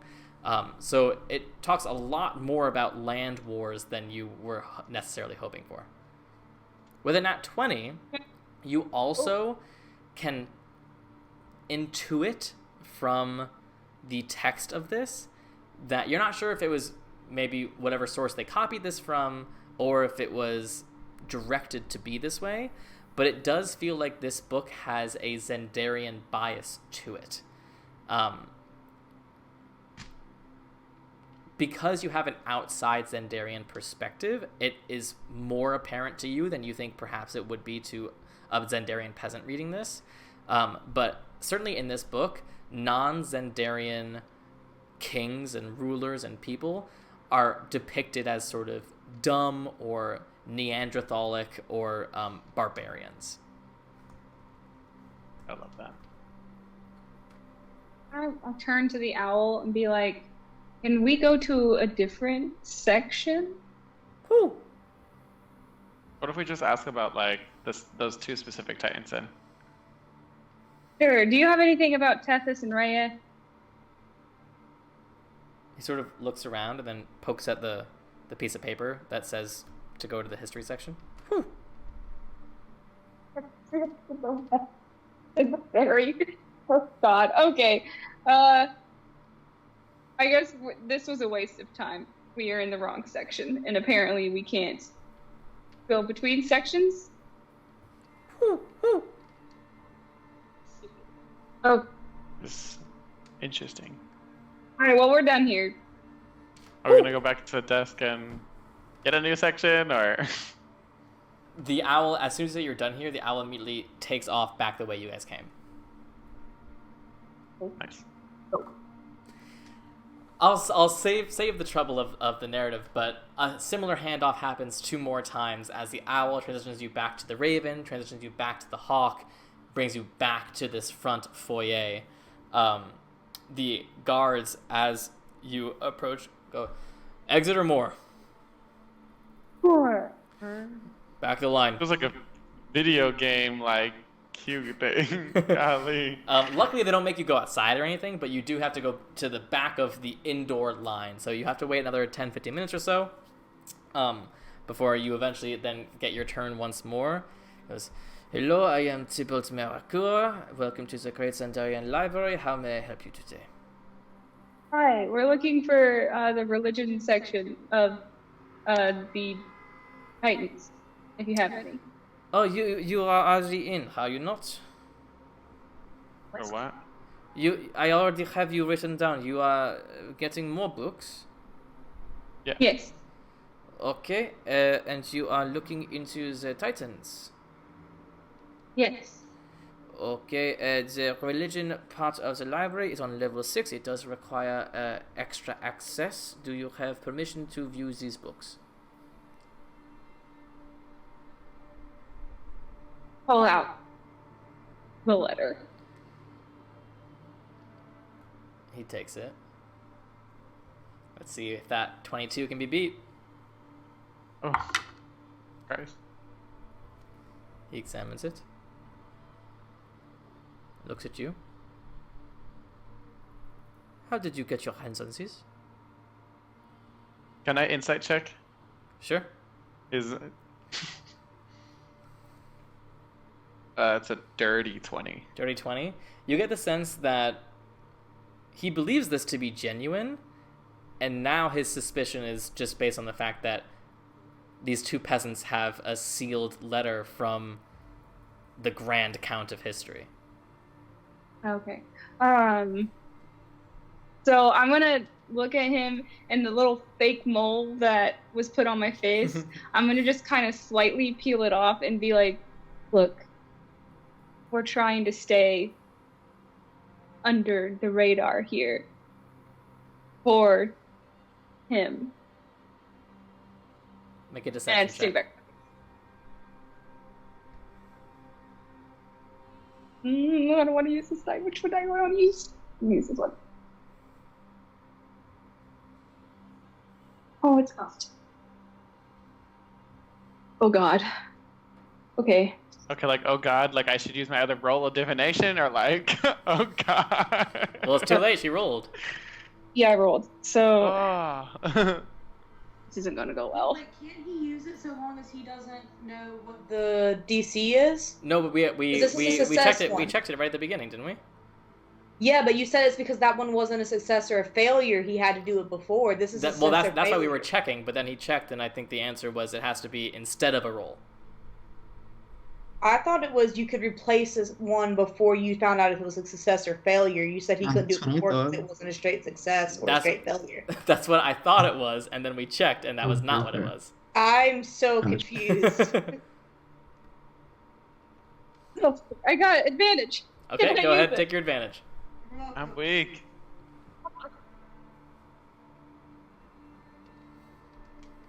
The same freaking roll. Wait, why did you say that? I could have just used my divination on the King A. I could have used my divination on the second roll. And the way it works is that instead of a die being rolled, they have to decide, I'm going to take that number instead of rolling. I thought it was like if you didn't know the number at all. Never mind. No. That's because I keep using mine where we're on enemies. I'll be like, oh, that's a nat 1, Sammy. Yeah. Yeah. 9 total. And What I are you gonna do, Adagio? cast a spell. I don't want to cast a spell on this man.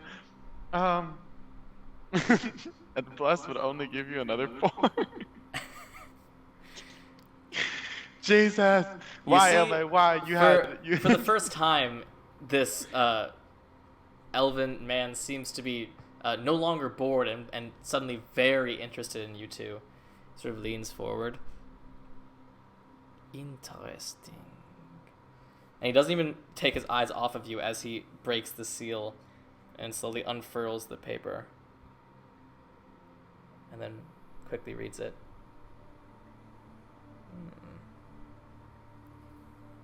Rolls it back up. Well, I am a man who takes my orders. So of course, you will have permission to go to level 6, and since you are the honored guests of the Grand Count, I will ensure you have a personal guide as well. And I insight check him again. Go ahead. Come on, +8, don't fail me now. 26. 26.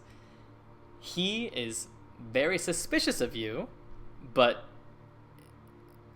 he's very confused because in his mind that letter is 100% accurate, but something sketchy is about you guys. So maybe you guys stole that letter, maybe who knows what it is, but he does not believe you are who you say you are, so he's going to make sure that you're being watched in case anything happens. Okay, bad. So he calls for another hawk, and then also calls, "Come and get Josiah!" And a drow boy, really is about 15 looking, approaches in the vestments of an employee here at the library. He sort of bows his head to you guys. Hello, I will be your personal guide today. Let's see, we are going to the religion section. It is one of my favorites. Please, after me.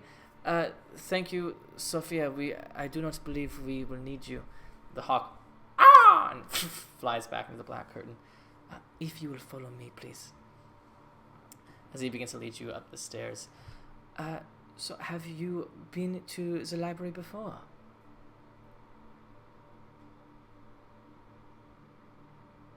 Not here to answer your questions. Golly, okay. Make an intimidation check. Well, good cop, bad cop here. Oh, so that one was actually okay. My intimidation's +0, 16. 16 goes. I beg your pardon, madam. I am merely trying to be a charming host. They usually ask me to take around very important people or visitors, ambassadors. So I just merely try to make you at home here in the library, but I apologize. I will not pry. We accept your apology. I apologize for her roughness. We're just on very important, very time-consuming business, and we just really want to get to it and move on with our lives. Of course. I don't need all this pomp and circus from you. Just take us where we're needed. Of course. I do apologize. It is a bit of a walk. As he continues taking you up the stairs, you pass the second floor and the third floor. You now reach the fourth floor, which you see is labeled as arts and literature. Just briefly passing through, you see the literature section is further subdivided into dramas and comedies and etc., etc., etc.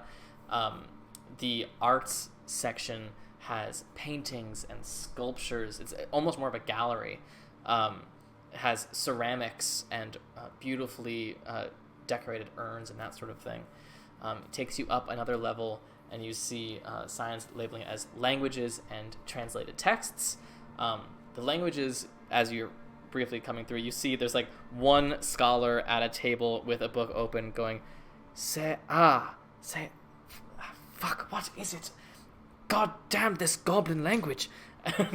And then you, as you pass through translated text, you see, while all of the spines of the books in the rest of the library are written in common, the spines in this area of the library are written in all sorts of languages, and they also seem to be the more less uniform than the rest of the library. There are some that are different colors, the paper is made of different materials, but you're just quickly walking through as you go up one more level with the title of religion. Here we are. And you said you were looking into the Titans, is that correct? Yes, specifically Raya and Tethys. Yeah. Raya and Tethys? Well, we certainly have many texts about those two Titans. Could I perhaps get a bit more specific about what exactly you are interested in studying? Locations of sacred value to them, perhaps temples, and whatever information is known about their involvement with the war and possibly after. Okay, of course. He whistles, and you see there's another black curtained area not terribly far off, and out of that one comes a pink and purple pseudo-dragon. A really sort of small, almost pocket-sized, fairy-like dragon. He goes, would you mind grabbing the book two from the left on that bookcase and one over there? Yes, that one right there. Perfect. Thank you so much. The pseudo-dragon grabs these two books and places them down in front of you. One is a book on Rhea. The other is a book on Tethys.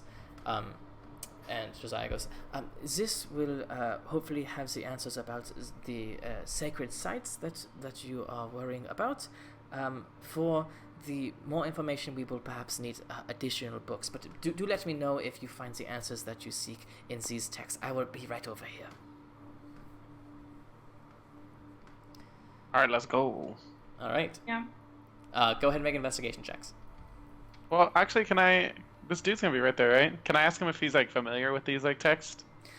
Oh, I have not read all of the texts in the library. No, I confess that my time in the religion section is not mostly spent looking at the Titans. My area of study is the primordials. There is very little we know about them, but the little that we do know is absolutely fascinating to me. Oh. Please, I am not care. even here. Oh my gosh! What'd you I'm get? rolling like crap. Oh wait, what are we doing? Investigations? Yeah. I'll let you two decide which one of you has the Rhea and which one of you has the Tethys book. We know why Rhea, quote unquote, was spared. So maybe I should take the Tethys. Well, So these books are specifically about like holy sites for them, that sort of thing. Yeah. Okay then. I don't know. You can have Tethys. I have Rhea because I rolled in that one. So. Cry. Can I cry for her? Sure. Can I look over and be like, what is this? Wait a second. I forgot. I have a feat that I think if I roll something that I'm proficient in, I get an automatic 10. Oh, yeah, for sure. 10. Let me double check. It's not a feat. I think it's a feature of being a rogue.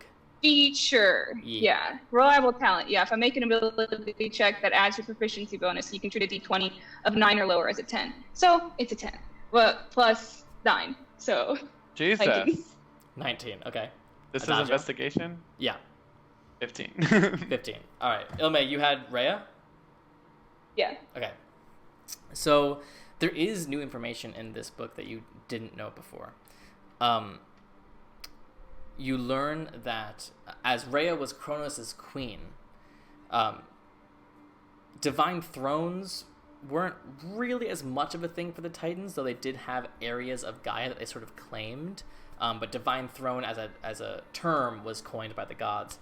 But you know that Kronos and Rhea's area in which they ruled from was where now the site of the divine battlefield is. It was sort of fought on their home turf.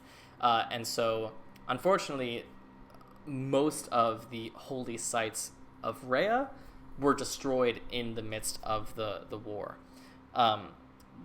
However, there are some sites on other planes of existence that are at least mentioned in relation to Rhea. Specifically, oftentimes when Rhea was pregnant with the gods, she would often go away from Kronos during pregnancy, as he was prone to fits of rage, and Rhea often felt that her children would not be safe, and she would not be safe should he have a fit of rage and her be near her while pregnant. So she often went away during pregnancy, and then obviously once she gave birth, all hell broke loose anyway. But her place that she went was a city on the elemental plane of air, named Verglas, Verglas. And she supposedly had a whole sort of second home there, and she was not treated as the ruler of the plane of air, but she had an understanding with the primordials who made up the plane of air, that she could go in peace. She was waited on there, and then of course when she gave birth to Zeus, that is the same place that she hid Zeus and replaced him with the baby of stone to feed to Kronos instead, which eventually led to the divine war. Beyond Verglas, on the elemental plane of air, there is also talk of private demiplanes that the Titans made. It is widely believed that part of Hecate's betrayal of the Titans was closing off some of those demiplanes from existence, essentially cutting off whatever part of their power they kept in those demiplanes. Hecate was able to just break the connection immediately. So while those demiplanes are lost to time, it is possible that they are still out there, just with no way to enter them. So that's what you get for Rhea. For Tethys, it's a bit less clear. This book seems to be a collection of first-hand accounts that have been sort of collected and published by the Heka Institute. What it remains of what we know of the worship of Tethys being the Titaness of fresh water, it was largely believed sort of similar to how Hermes chooses to be worshipped now, that Tethys could be found at any source of fresh water, much like Hermes can be found at any roadside, that kind of thing. And so because of that, small shrines and temples to Tethys could be found at every waterfall, at every glacier, anywhere that was the beginning of a river, and even just like if a new community was set up on a river, they would make a shrine to Tethys by the river in order to bless those waters and make sure that they stayed clean and that the fish were plentiful and that sort of thing. And so because of that, a specific central spot for Tethys is hard to pinpoint. You do, however, see another sort of disclaimer note from the Hecate Institute in this book that says more information can be found in this tome, blah, blah, blah. Alright, look at that tome later. Do they say, like, any, like, you know how, like, I don't even actually, how the heck do people, like, you know, I'm thinking Percy Jackson style, throw a coin in your rainbow, reach Isis. Sure. That's what I'm thinking of this girl right now. So is there, like, do they say anything in there, like, how, like, people, like, worship or, like, pray to her, where they're, like, you go to a stream and you put, like, a pedal in the water and you're like, come to me, Thea? Yes, actually, there is, because the Age of Titans was far less connected than the current world, a lot of the worship of these titans varied greatly depending on the location you were in on the continent. There were, and it's hard because even these first-hand accounts that have been collected here are by no means a global view of what worship of this goddess was. However, some through lines through most of the worship was the idea of give one, take one, meaning if you were fishing in a river or a pond or a lake or somewhere else that Tethys was supposed to be present for, that you would never take or kill your first catch. The first catch would always go back into the water as a thank you to Tethys. And whether that actually had an effect or if it was just good luck, it's unclear. There are other cultures as well that in their worship of Tethys, they would go without water for extended periods of time, essentially dehydrating themselves to the point of death before, right on the edge of death, then submerging themselves in a pool of water and rehydrating, and sort of the idea was through that they would find the appreciation for water, that they could not take it for granted. Others believed that rain at the time was Tethys either gifting them or punishing them, depending on how much rain, the effect of the rain, that sort of thing. Rain after a drought was believed to be Tethys blessing the lands. But my brain was like, why am I not asking Phoebe these things? Sorry. But also, rain that leads to flooding was often associated with Tethys being angry at a town or even one person in a town and taking it out on the rest of the town, that kind of thing. Why did we not ask the Titans these things? Where did your mom rule from? Where did I find her holy temple? What the fudge? You're the one who wanted to go to the library. Yeah, but now hindsight is 2020, and I'm like, what the fuck, man? Okay, Phoebe, you got a lot of and she knew too. This bitch knew I was coming over here. We throw it in, Phoebe. Waste of time? Not really. It's okay. Things that we learned along the way. I will say, in the Tethys book, around the place where that disclaimer is, there is also what clearly looks like redacted portions. Only a little bit, but some blacked out lines, and then the disclaimer was put like over the blacked out lines. Is that like one of those like hold it up to the light or the candle situation? These have been magically blacked out. I don't think any sort of candlelight will. Yeah, magically blacked out. Oh. Mm-hmm. I lick my finger and rub it on the. No, I'm just kidding. Illmaye, I will say, as you guys have been sitting and reading these books, with Josiah sort of at the table next to you, he has stayed very casual, but there is now a Xanderian guard that has come up and seemingly started a very casual conversation with him. I listen in as I'm searching through this book. Make an insight check. Can I make an insight check? Sure. This child does not feel like a child to me. I got a 15. I got a 22. Okay. Illmaye, they seem to just be having a very casual conversation, talking about their favorite food nearby and how they're sad that it's not really the same anymore, blah, blah, blah. Adagio, you hear the same conversation, but the back of your hair stands, the hair on the back of your neck stands on edge, as if the conversation is almost too casual. As if they are trying to have a casual conversation. Can I like go to flip a page and look at Illmaye and like side eye 3 times, be like convey that they it's gonna like be like I like tuck my ear behind my tuck my hair behind my ear and be like, no casual. I mean, I have great perception. Do I count the weirdness of Adagio right For sure. now? For sure.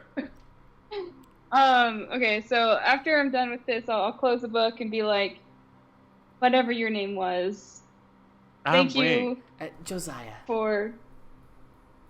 Josiah. Thank you for leading us here, but I think we have found what we needed and are ready to go. Oh, that quickly. I thought you scholars. Well, They were unfortunately, looking for very specific information, and I think at least I found what I needed. Of course. The guard goes, I'm so sorry to interrupt. I was just having a chat with Josiah here. He says that you have a letter signed by Cleopolis himself. I just have to admit that I have never met him one-on-one. So, sorry, I'm just kind of a fanboy. Would you mind if I looked at your letter? did we still have the letter with us? Yeah. I thought that dude at the front had kept it on it. I thought he took it, but okay. Yeah, me. Oh, sorry, no, he gave it back to you. It's your letter. Unfortunately, I think we might be in too much of a rush for that. We do have to be getting with the rest of our days. Could you just answer one question, just because I've always died to know? With Drow like Cleopolis, I mean, does he look his age? Or Insight check. Make an insight check. What is this man really looking for in this conversation?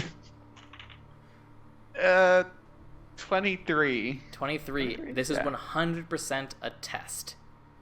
1000% a trap. 100,000% a trap. And if you answer this wrong, he's going to be extremely suspicious.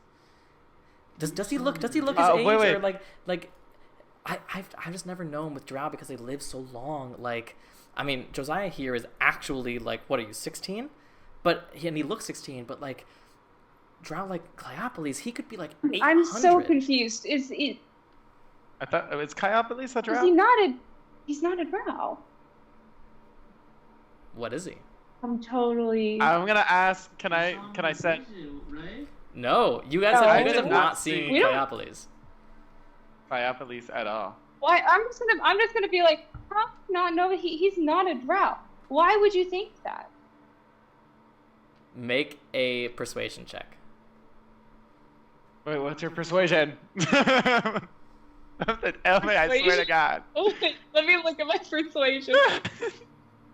I have been rolling good. I'm gonna take your whatever you have.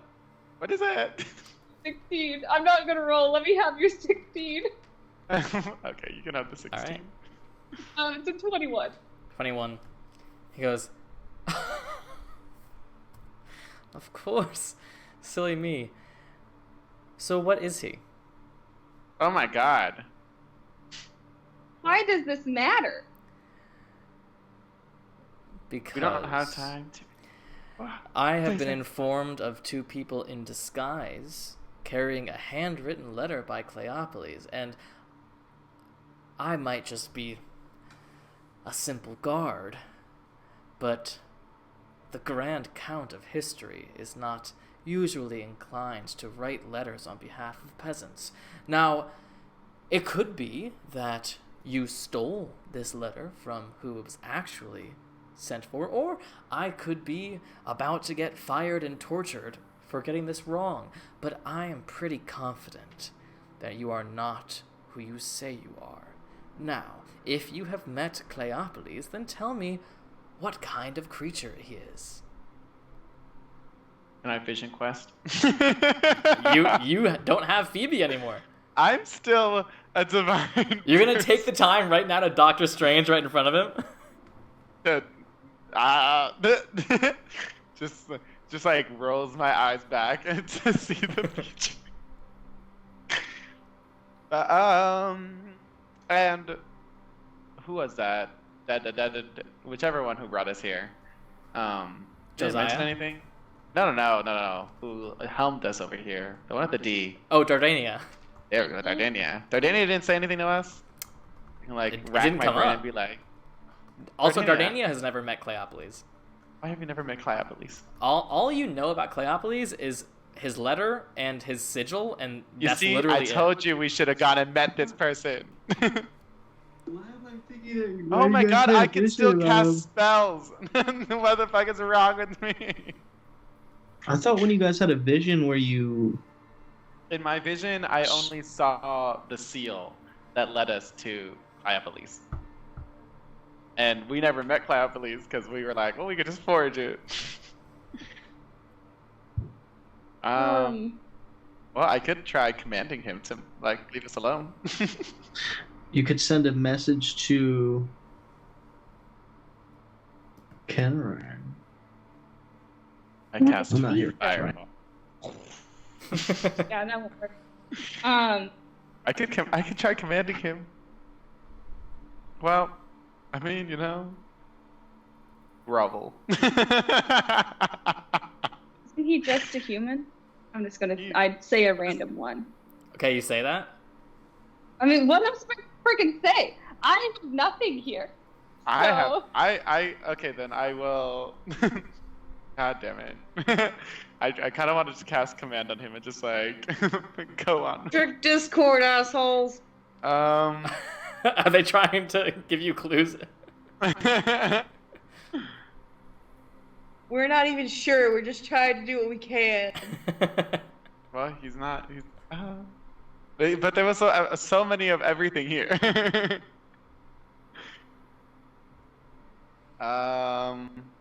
Fudge. Oh my gosh. I have a question. We'll just say, isn't he just? Is there a what? last name? Is there what? Is Cleopolis not his first Was name? there a last name in the letter Does that Cleopolis have a last name? No, his title, Cleopolis, Grand Count of History in the Circle of Xander, and Head Superior of the Heka Institute. That's all it is. Ignore us that and we are elves usually wrong. have last names. We are wrong. Yeah, I don't- elves usually have last names, so I take it.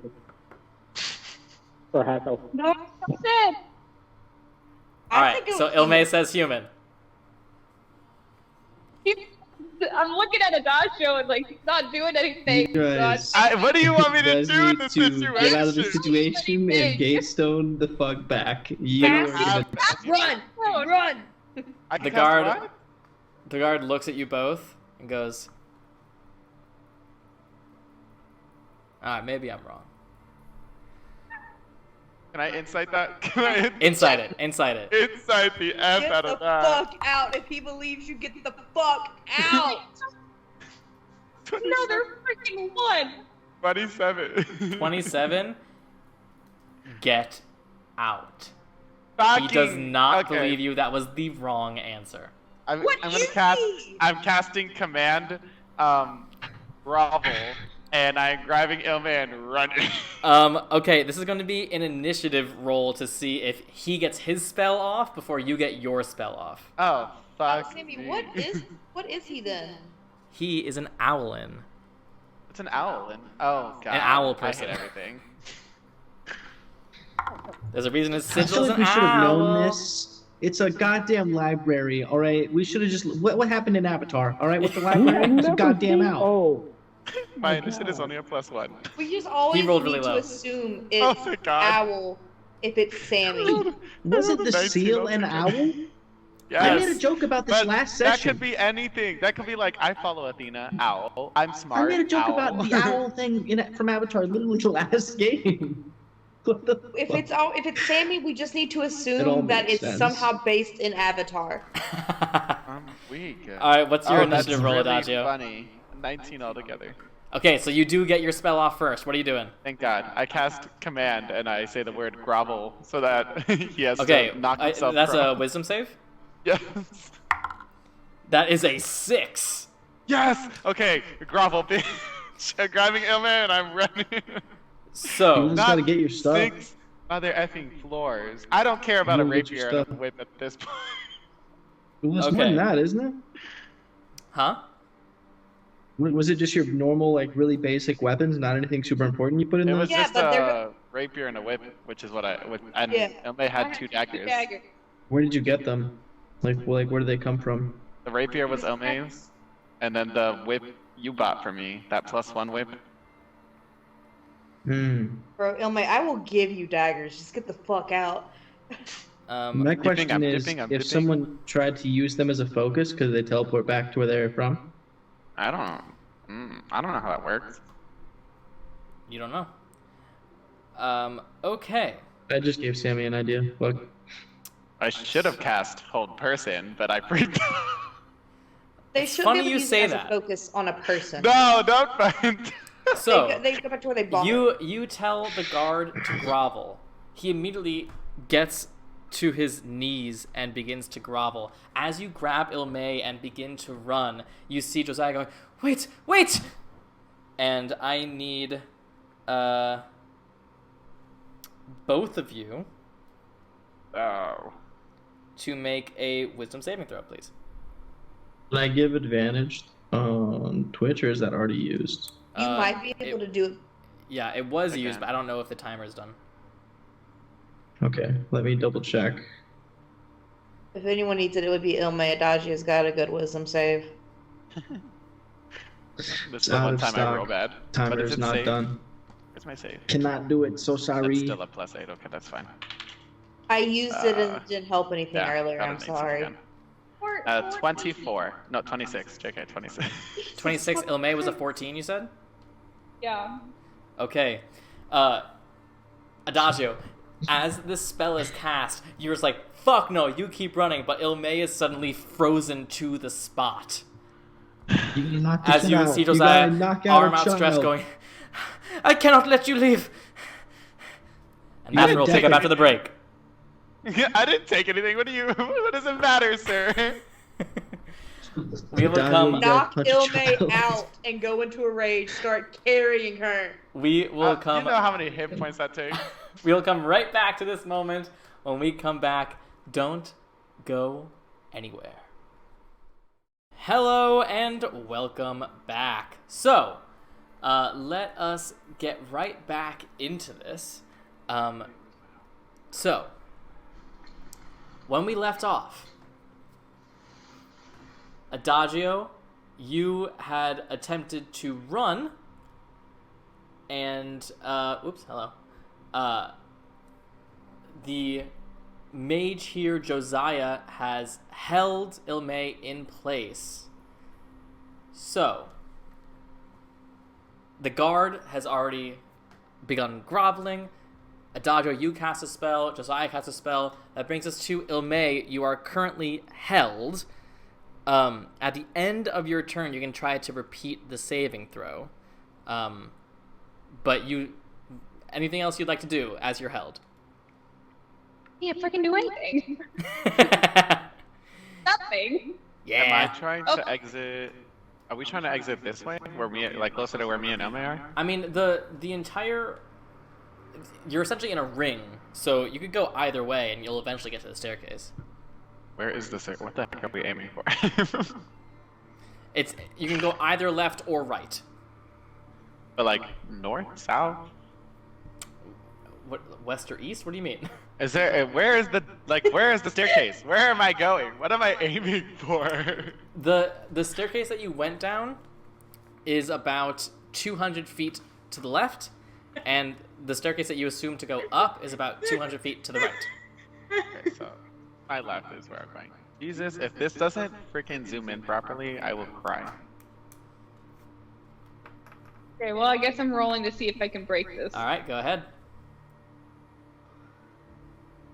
No, I cannot. Sorry, what was it?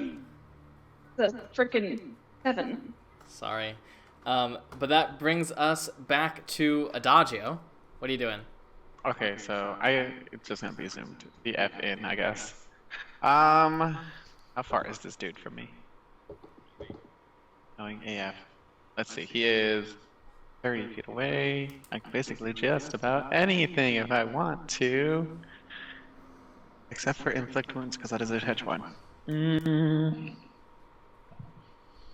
Golly. And that's the material. No, not material, please. Well, if I cast command on Josiah, and I know like you can say like drop, and they'll like drop it, but he drop his spell, his concentration. You command someone to cast a spell on another person? You can what? Can you cast command It's and not make like a Josiah cast hold on the guard? No, because it's a one-word thing. It's like a yeah. So I can say like. I mean, you can make anything one word with no spaces. You just gotta say it fast enough. You know what I mean? I'll try casting on Josiah then instead. Command. Okay, and what are you going to command him to do? Flee. Okay. All right. On his turn, we'll see if he takes a command. Let's make the wisdom save. That is a natural 2.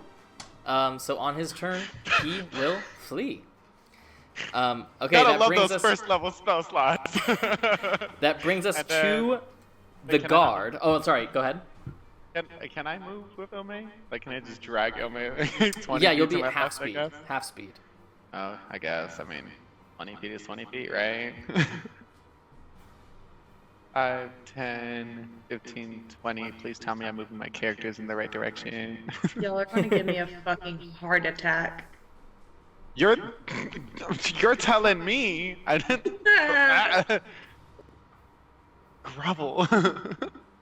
Just made a grown man grovel. All right. Is that the end of your turn? Yes. Okay. So, the guard now is going to step in front of Josiah and say, "Halt!" 5, 10, Now. 15, 20. Why are we all just casting command on each other? He's not casting command on you. I was about to say, I was like, fuck. All right. So that is. Does a 15 hit you without armor?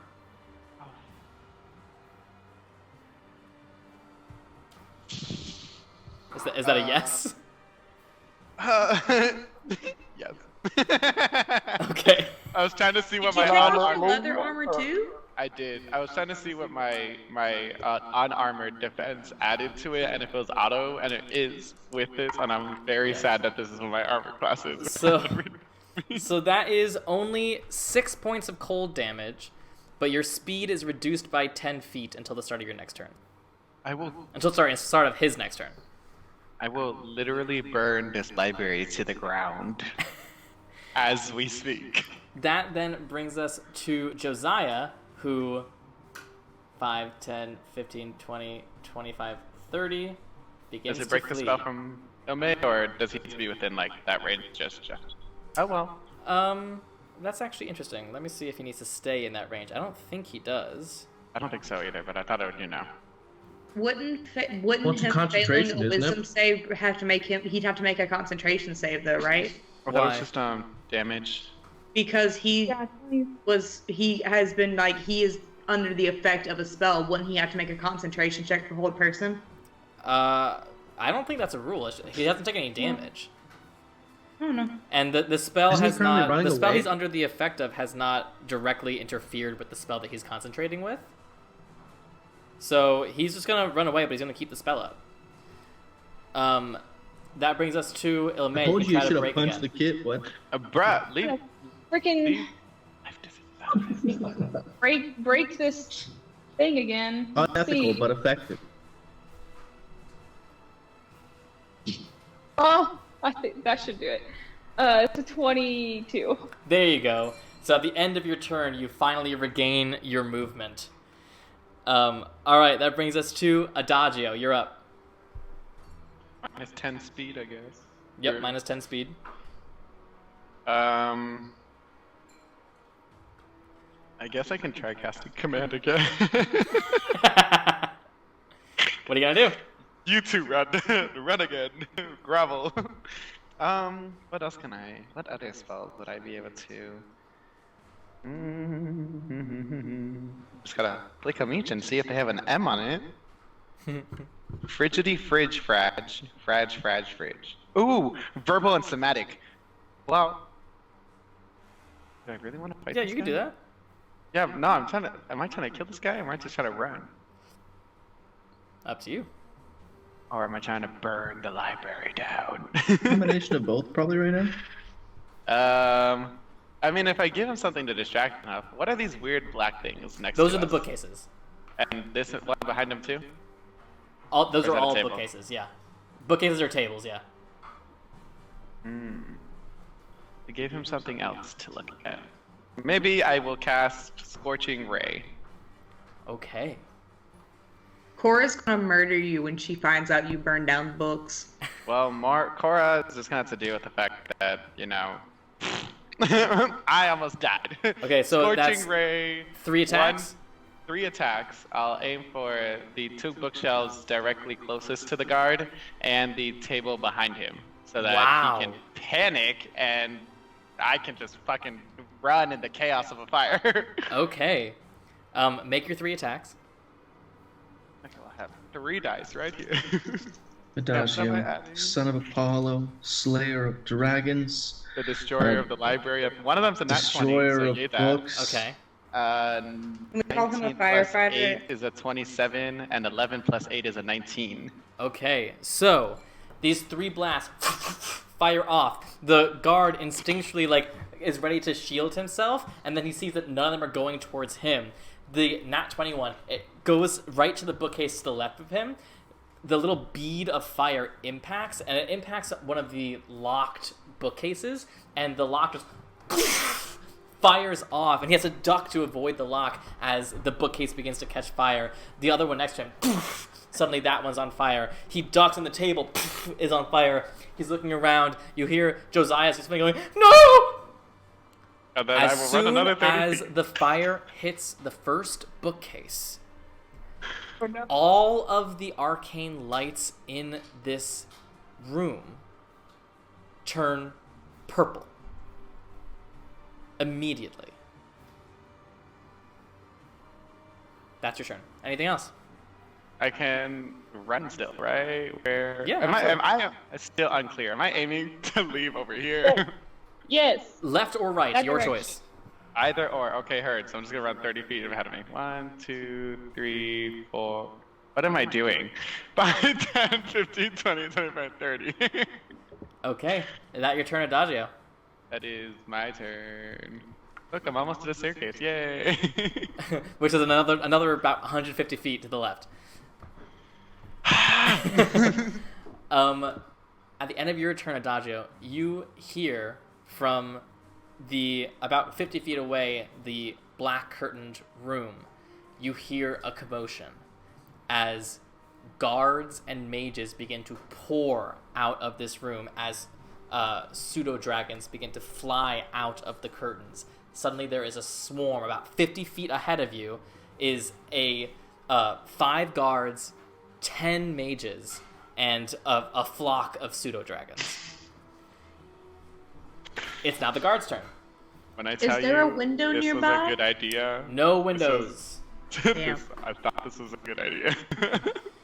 The guard will use a bonus action to cast Expeditious Retreat on himself. And he will run 5, 10, 15, 20, 25, 30, 5, 10, 15. As he's here with his action, he will... What the hell? Where's the... He will take his spear and make attacks against you, Illmaye. So 3 weapon attacks.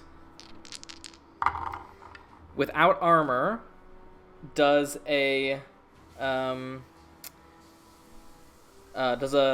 13 hit without armor? It misses. Okay, so two of them miss, one of them hits. Is your armor class higher than mine? So that's gonna be just dexterity based, and it's all maxed out. That is wrong die. 6 points of piercing damage to you. And it's halved, right? Because uncanny dodge, right? That's how that works, right? You can choose to uncanny dodge it. Yeah, sure. Might as well. 15, 20, 25, 30. As he does leave your melee range, you can get an attack opportunity if you'd like. All I can do is hit him with my fist. You can do it if you'd like. No, I use my reaction to uncanny dodge. Oh yeah, you're right. So No, you can't. Yeah. All right. So now the guard is there, and as he's coming towards you, Adagio, he just says, "There's nowhere to run." That brings us to Josiah, who has now completed his command and is racing back 5, 10, 15, 20, 25, 30. And he will cast... Oh! That's interesting. I wonder the effect that will have. Hold on. Okay, well, he's we're going... Gonna be down to Demigods outside. He sees the table burning behind him and the 2 bookcases burning in front of him, and he sort of does some quick math. He smashes his hands together, and this cone of ice freezes by the bookcases. He does manage to put one fire out entirely. The fire that started from the nat 20, he's able to reduce the flames, but the flames are still licking up the sides of the books. Illmaye, you're up. Running. Fucking nothing else to do. So is there another doorway with the black curtains before those guards? No. So the guards are now about 50 feet to the left off of this map. The curtain room is about 60 feet. So like they're just in front of that curtain room. Okay.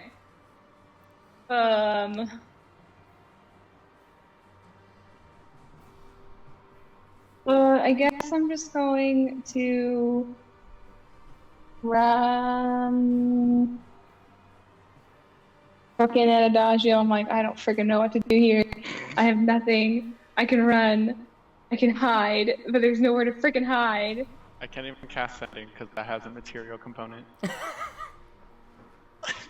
I physically cannot even call an SOS signal.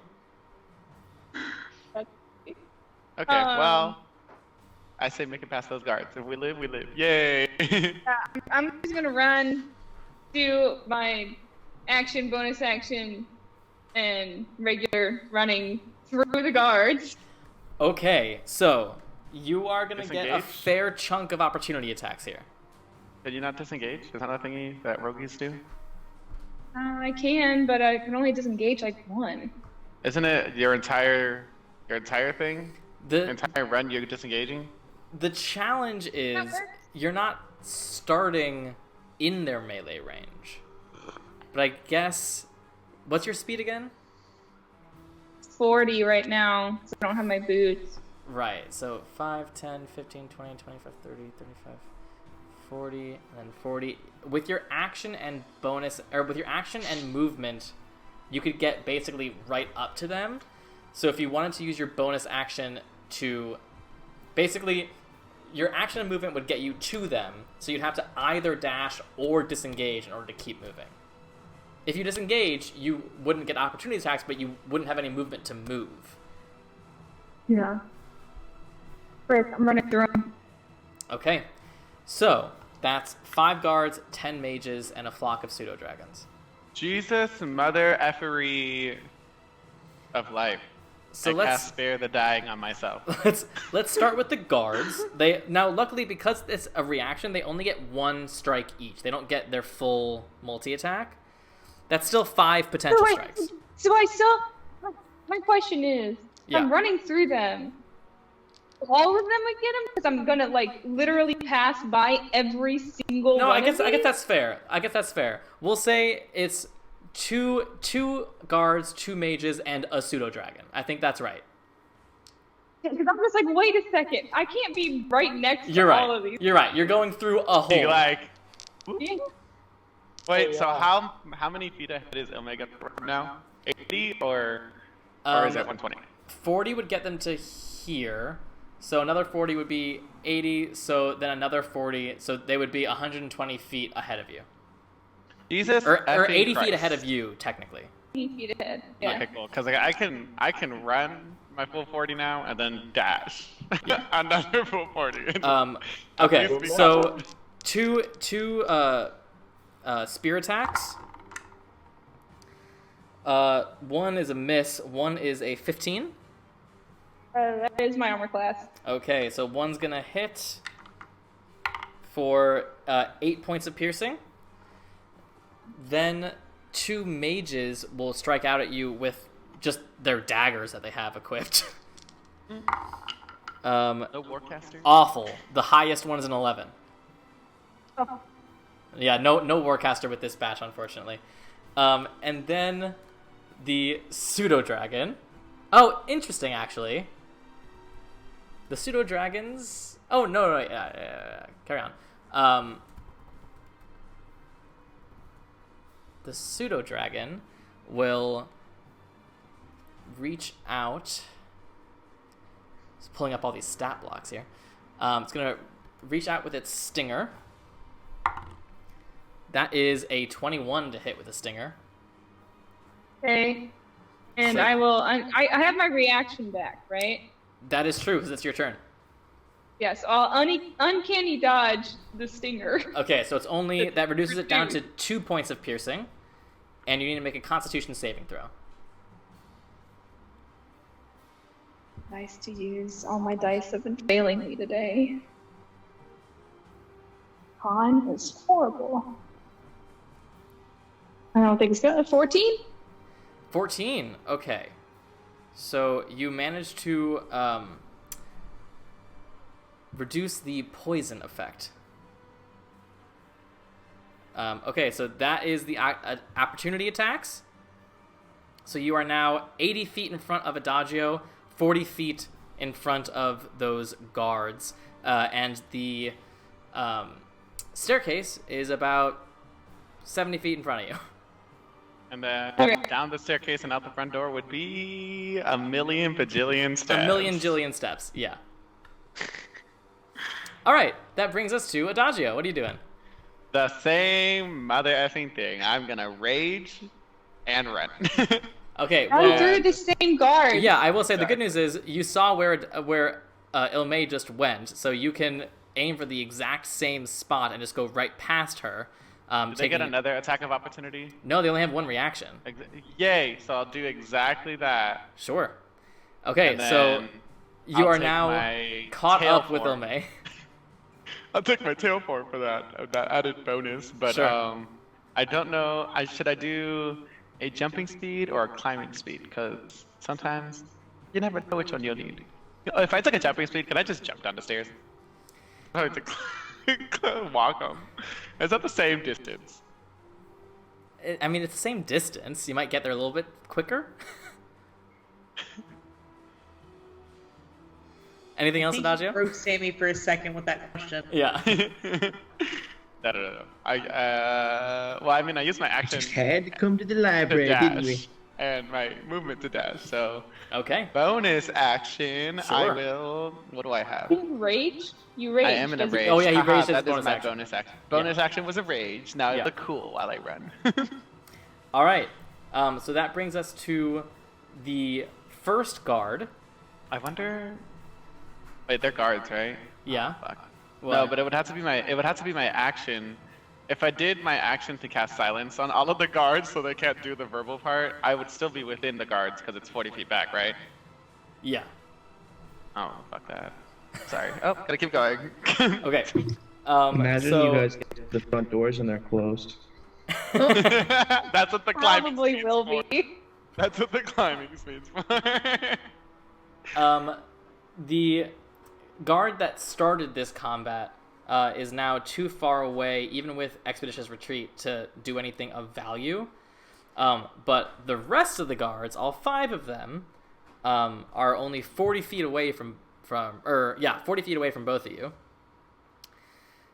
So Cast command on the entire group. 5th level. Fight each other. Okay, so what they're gonna do? Illmaye. 3. Illmaye, save yourself. Save yourself. 3 against Illmaye, 2 against Adagio. They all shoot out from their silver-gloved hands this ray of frost. So first, the 3 against Illmaye. Ooh, one's an at 20. Frick, I can't uncanny dodge. No, you cannot. Then a 14 misses, and then lower. So one of them hits you, and it's a crit. That is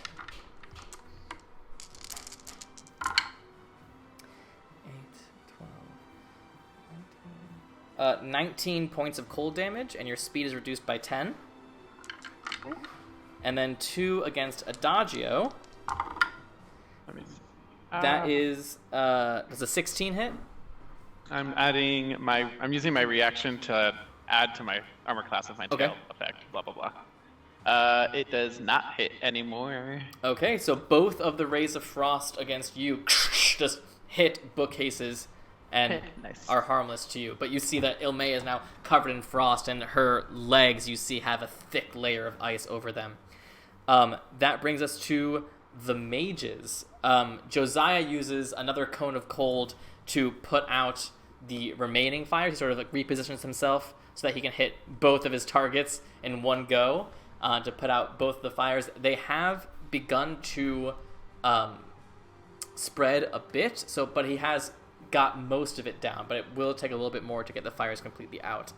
The rest of the mages, all 10 of them, what are they gonna do? Okay, I could just do that. Okay. So, all 10 of these mages lift their hands, and bolts of arcane energy fire out of them. If they are... They're like all magic missile instant. They are all magic missile. Okay. You know what? You just So, got arcane that is- machine gun? That is 15 magic missiles to both of you. So I'm going down, Each probably. of us? To each of you, yeah. Damn. Each of you gets 15. Okay. Oh god, I need more D4s. Okay. 1, 2, 3. Forget that. I need more. I need my materials. 6. I'm about to just burn everything around me. I want you to know that is my escape plan. Just burn the entire library down at this point. Focus on some other bullshit. 7, 8. You're already caught. 10. Please don't do that. Nope, too late. If one of the mages is gonna It's focus over. on. No, psych. I'll also can say only that do all of the half. mages are moving forward, so they're using their full movement, so they're all now 10 feet behind you. Weren't we? Oh yeah. Okay, never mind. So first against Adagio. 5, 6, 8, 9, 10, 13, 16, Watch me die. So, 20, pretty successful library venture, huh? 30. Oh yeah, definitely. And the information was totally worth it. So That's worth it. crazy. So worth glad it. we did. So No. that's going to be 46 to you, Adagio, points of force damage. Okay, is that... Wait, is force damage? Am I immune to that? No. No, nothing is immune to No. force damage. Nothing's immune to force damage. What the F? You said 40? 46. Oh, 46. Now 4d6. Okay, that's not too bad. I'm alright. I coughed up my left lung, but that's alright. That's alright. 8, 30, How you know so? 37. We'll look at Illmaye and be like, you wouldn't have to have a piece of phosphorus on you, now would you? 53 points of damage to you, Illmaye. God damn. As all of the You're still mage's up? missiles. What are they using to light up this place? Arcane lamps? arcane lights. They use phosphorus? Canonically, Shadows of arcane light. That's why they're all purple right now. Canonically, is that phosphorus? All right, that is the mage's turn. Illmaye, you're up. Running. Running. Down, that's about, yep. This is my running shoes. Okay. So with your full speed, minus 10 feet for your speed. So that brings you down to 30. Okay, so I'm down to 30, so I can do that 3 times, so 90. Okay. 90 feet. So 90 would get you partially down the stairs. Enough that you can see that there is another battalion of mages and guards waiting for you at the bottom of the stairs. Okay, so before, here's a so question. once I see them His there, I look at Adagio, and I just go on my knees, because there's no way we're getting out of here. Okay. I have a question. Yes. What kind of a staircase is it? Like square all the way down or spiral? Is there a hole It's going an straight arcing. down? It arcs around the outside perimeter of the natural arc of the building. Is that So there's no like railway you can jump over and go straight down. Oh no. Gotcha. All right. So that is Illmay's turn. Adagio, you're up. God damn. I hate everything and everyone in this entire world. I want y'all to know that. And if I could, like, cartoon bust character out of that wall over there, I would cartoon bust character out of that wall over there.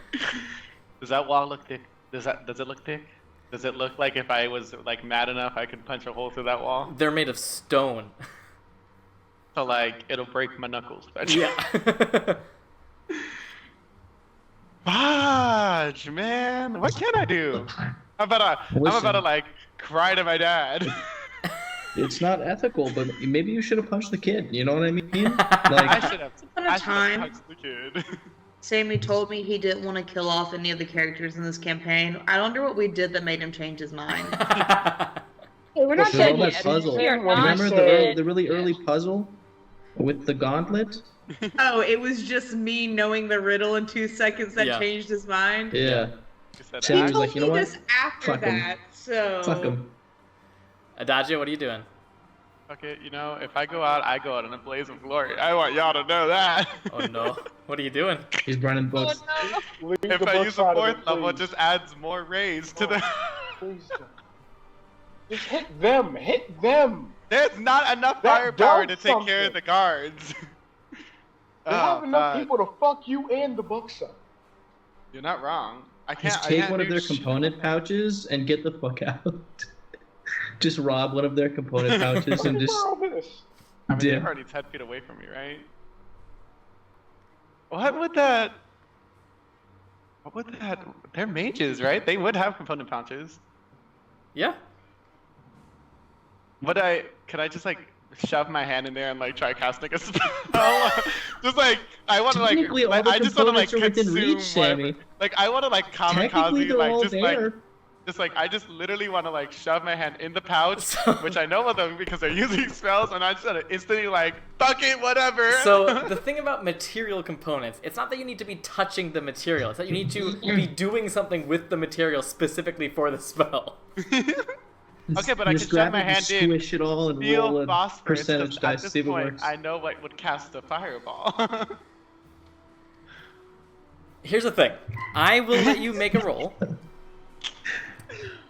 As you come 10 feet closer to them and attempt to reach around and grab phosphorus out of one of their component pouches, I need you to make a sleight of hand check with disadvantage since they're all looking at you. You're so funny. Oh my god. Maybe I'm just faster than them. Hold I mean, on, I have 40 hold feet of on. movement. Wait. Okay, so we said this building wait. has no windows. No windows. But it had a... Adagio, take advantage on that. That's funny. It So had that's just a straight roll then. There's a roof though, right? There's a roof 60 feet above you. 60 feet above. 60 feet above me. I thought I was standing on the staircase. How does the staircase work? You're not on the staircase. Illmaye's on the staircase. Oh, how far is the staircase from me? 70 fucking feet. 70 feet away from you. True. Cannot reach the staircase. But on any straight level, it's the stories of this building, no pun intended, are 60 feet tall. And you're how many stories up? They're on level 6.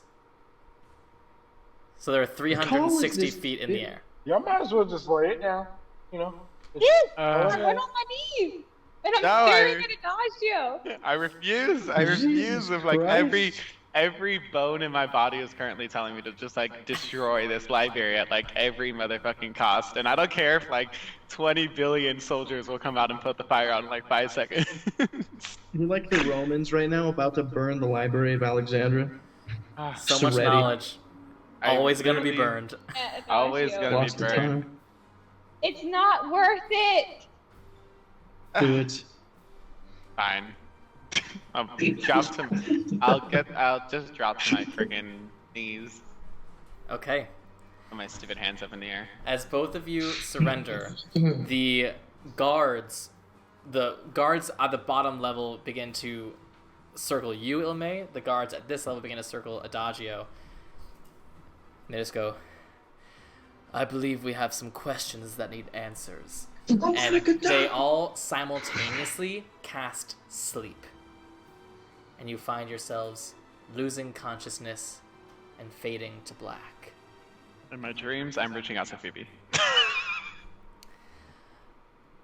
Anura and Ryujin. So 3 hours later. Jesus Christ. Yeah. You know what? Worth it. It was good. So worth it. This morning in Athens is beautiful, and you have gathered together in preparation for Dardania's return. You've had a nice breakfast.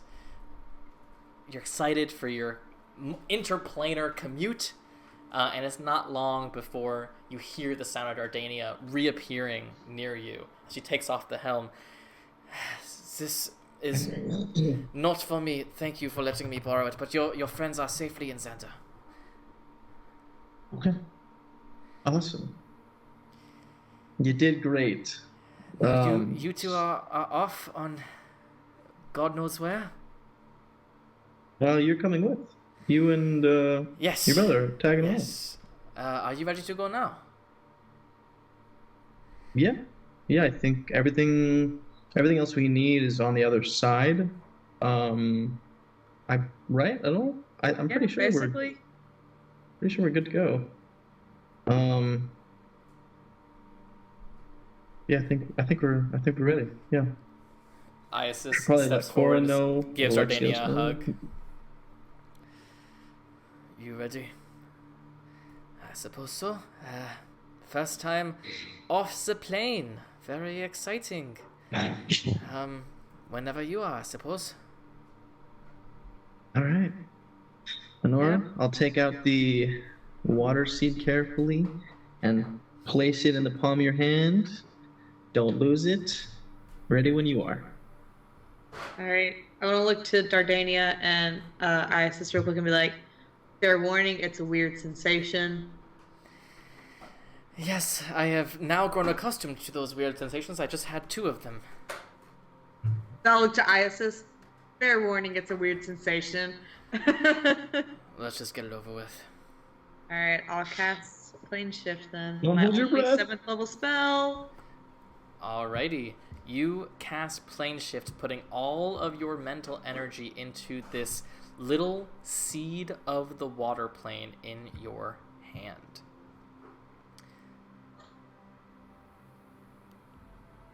When your breath comes to you, you think that you are just on the beach. Ryujin, you recognize this place. This is exactly the place that you landed with Poseidon. It's a small island just off from Fort Agenor. The rest of you, it takes a moment to adjust your eyes. There is no sun here, and yet it is clearly daytime. you can hear the cawing of seabirds and the gentle cresting of waves. And as your eyes adjust, you can see in front of you. It is currently high tide. So what you see poking out from over the surface is a relatively small stone wall and 5 towers jutting out from the sea in the center. Fort Agonor. So I just want to really quickly give like a rundown, explain like there's a whole functional ecosystem here under the water. There's, there, as long as we don't bother them, everything will be okay, We're in no danger. And So- is it possible, can I whistle to try and call Yue, the hippocamp? Go ahead and make an animal handling check. Can I help good. him with this? Like, guide Never him had to do through that how before. to talk for animals since I'm used to it. Sure, you can give him guidance. Animal Do you have guidance as a I spell? don't think I've... Yeah, it's a Oh, cantrip okay. for me. Yeah, go ahead. I'm sorry, did anyone else hear my cat sneeze? No. I just coughed. I wish y'all could have heard that. Okay. It sounded so weird. So we're not in the fort right now, are we? No, we're outside I of it. thought the teleportation circle was in the fort. It is, but you're not familiar with the teleportation circle yet. You showed it to me before. Have you not? Oh yeah, because we were here before. Yeah, I've seen But would it. that so I took affect us this? there. Because The water seed is a very specific tuning fork. okay, well regardless, I rolled a 15 plus 1 for 16 for animal handling. Okay? Because it said, alternately, if you know the sigil sequence of a teleportation circle on another plane of existence, the spell can take you to that circle. Yes, this water seed was created by a god. Okay. It'll take you where it wants to take you. Okay, just making sure. It takes a few minutes, Ryujin, and a few whistles, but eventually you see this golden-maned hippocamp emerge from the depths, and it does a little bit of a jump out of the water, and then comes over to greet you. Everyone, meet Yue. I like walk up and kind of just like stroke like the side of its neck. The golden And, hippocamp sort of bows its head to all of you. I want to, like, look to Ryujin and go, Yue? Like, your mom? Yeah. Not it's just the same name, but yeah. Anyway, how many people can be on a hippocamp at one A time? hippocamp? One. One person? It's like Okay. a horse, yeah. Okay.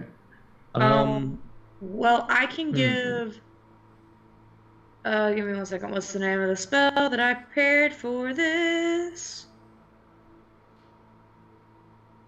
Freedom of movement. Where the fuck is it? I have so many spells that have the name freedom in it, and I just scrolled past it. Freedom of movement. What level are you? Because I keep scrolling past you. Maybe it's not freedom of movement. Oh yeah, it is freedom of movement. I lied. You touch a willing creature for the duration. The target's movement is unaffected by difficult rain. Oh, never mind. That doesn't help any. Hold on. I thought it give did me something one different when I prepared it. My bad. I will say, Ryujin, there's plenty of hippocamps to go around if you want to recruit some hippocamps. Oh yeah. I'll have 4 come over then. So everybody can ride a hippocamp. Sure. Yeah. I'll say the whistle only works for Yue, but it doesn't take you long to swim over to one of the Genasi who lives in Fort Agonor, and very quickly they are able to recruit 3 other hippocamps for your service. They're not nearly as beautiful as Yue, but they all have their own unique qualities to them. One has a sort of spiral pattern naturally on the sides of its fur. One has a jet black mane and jet black eyes, but a pure white coat. One is blue-green, but its tail is completely purple and shining. They're stunning. Okay. Yeah, I'll let everybody pick the one they want and mount up. And I'll kind of just like, yeah, we'll stay above the water or above the surface of the waves. Just kind of go over the little like village/town, and I'll point some stuff out while we're, above the surface and make our way to the fort. Okay. Dardania grabs the one with the pretty sides. Iasis looks at you, Anura. Which one do you want? I mean, one of them kind of matches me. Which one? The one with the purple tail. Great, because I wanted the cool black and white one. I give him a high five. We got this. He grabs the black and white one, and all of you make your way towards Fort Agenor proper. As you pass the denizens of this village, some of them pop their heads out of the water to wave at you, Ryujin, and say hello as you pass. Very quickly, you are able to get to the central gates of this ring of Fort Agenor.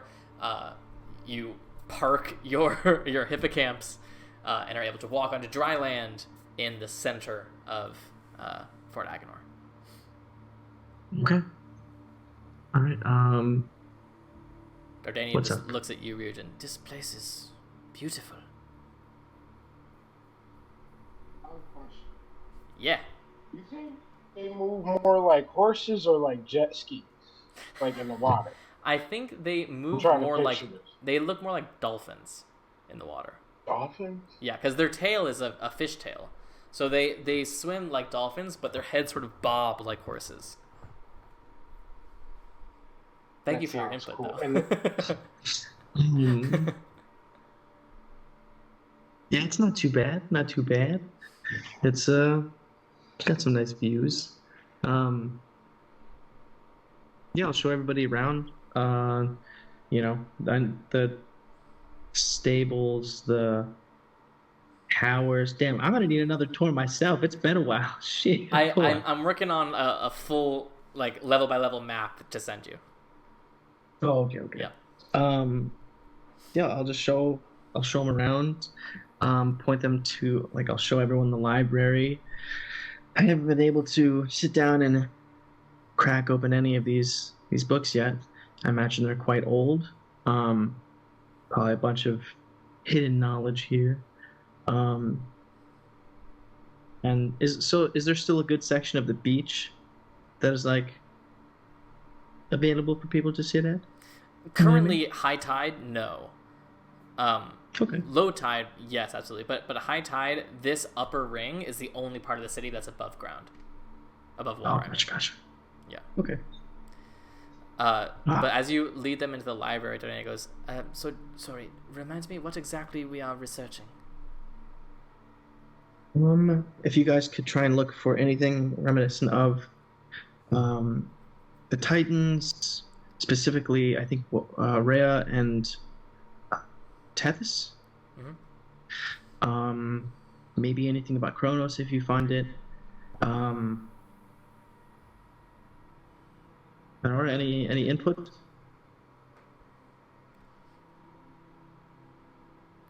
Great. Not really. I think that kind of covers most of it. Just looking into stuff that we don't really know about the Titans. Sure. See if you can find anything that was written from that age, maybe Poseidon kept and didn't destroy. Of course, we will get to work. Feel free to take if anything's from that age, it's like if you come across something that you think might be, sorry. Go ahead. If you come across something you think might be important, but you can't read it, set it to the side. And there's a good possibility I can translate it when we get back. That is a good idea. I will keep that in mind. Gate stones work on different planes if we have a set. Yeah, if they're in the same plane. Yeah, as long as they're on the same plane of each other. Okay. Then I'm going to give Dardania the other half to the blue set that I have. And I will give I assist one half the green, and then I'll give Anora the other green one. Okay. Why? Just in You guys case. get separated. Yeah. Okay. Contingency. So real quick, if we're using the hippocamps, do they do better like going under? Like, are they faster if they say go through the waves underwater or anything? It's not a real clear difference, although you assume that at some point to reach your destination you'll have to be underwater. Okay. And how long is the travel? A day. Okay. So I'll turn to Ryujin. I have a 60-foot swim speed as a dolphin. What's the hippocampus? UA, I believe, should be in your extras tab on D&D Beyond. Ah, where? Okay. Because UA, I believe, is slightly faster and stronger than normal hippocamps. Generally, hippocamps can swim 50 feet. They are not. Oh, I think you can search. You can search tab. for her at the very least. Manage extra. Okay, hold on. Let me just be add extra. Yeah. Would it be amount? Yes. Okay. If you search UA, it should pop up.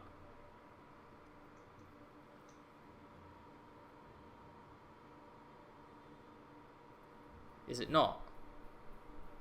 Hold on. My computer's being slow.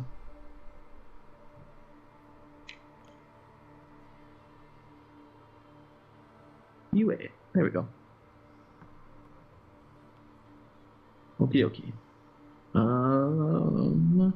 Swim speed of 60. Okay. Yeah, so UA is faster than normal hippocamps.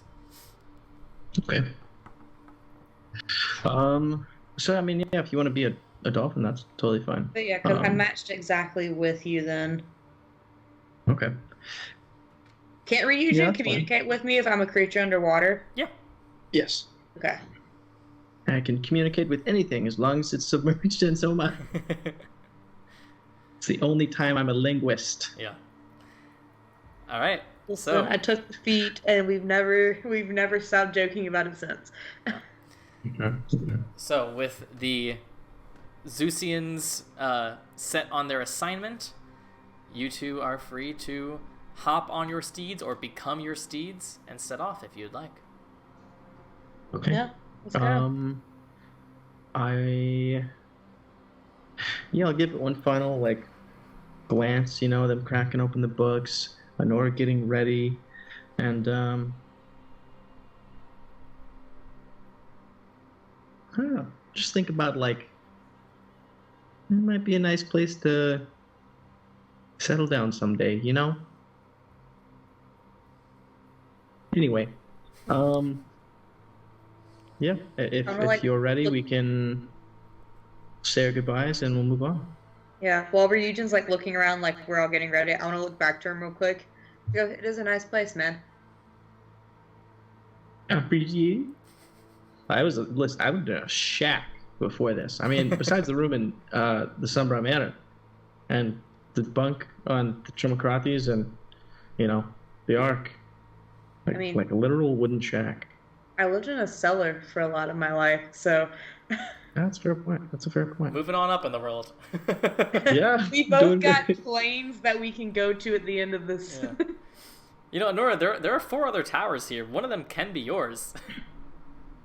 We all know how this ends. All right. So Anura, how long can you stay in dolphin form? 7 hours. So I'll need to use it probably. Okay. So using both of your wild shapes, you and Ryujin set off westward, what you think is westward, and very quickly, as the island of Fort Agonor is lost in the horizon behind you, this endless sea starts to actually feel endless, almost to the point where you're not actually sure how much progress you're making, because all you see around you is just sea. Can we keep detect magic up, by the way, the whole time? Sure, absolutely. There is a general divine magic sense that is just sort of in the air around you, but nothing specific. I'll let you know. The only way that you can tell time passes, actually, Anura, you can't. Ryujin, you can tell time passing based on the tide. You can see the size of the waves. You can see on the very few and far between rocks that emerge from the sea. You can see their sort of seaweed kelp levels and determine if it's high tide or low tide. And so, although the sky never changes, eventually Nura's wild shape drops and has to reform. And eventually you get the sense there's probably been about a full day's travel-ish. UA is definitely feeling a little tired. Okay. And we know this is like a full day's travel basically away, like 24 hours, or like a full day's like travel 12? is like 12 hours. Okay. And it's been about 7-ish. Assuming Anura re-upped their wild shape, it can be 12 hours if you'd like. Okay. Yeah. I guess we'll try to push a little bit longer, see if we can get or see the city. Okay. You continue pushing. The surface of the sea remains exactly the same all the way to the horizon. You don't see anything in this area that makes it look different than any other area of this ocean.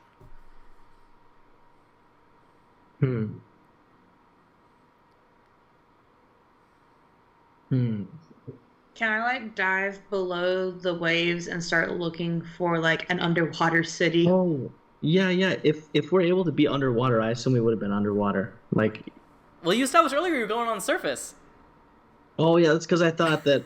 Yeah. Okay. So that's before when we get Anura like was a around dolphin. a full day, can we dive and like?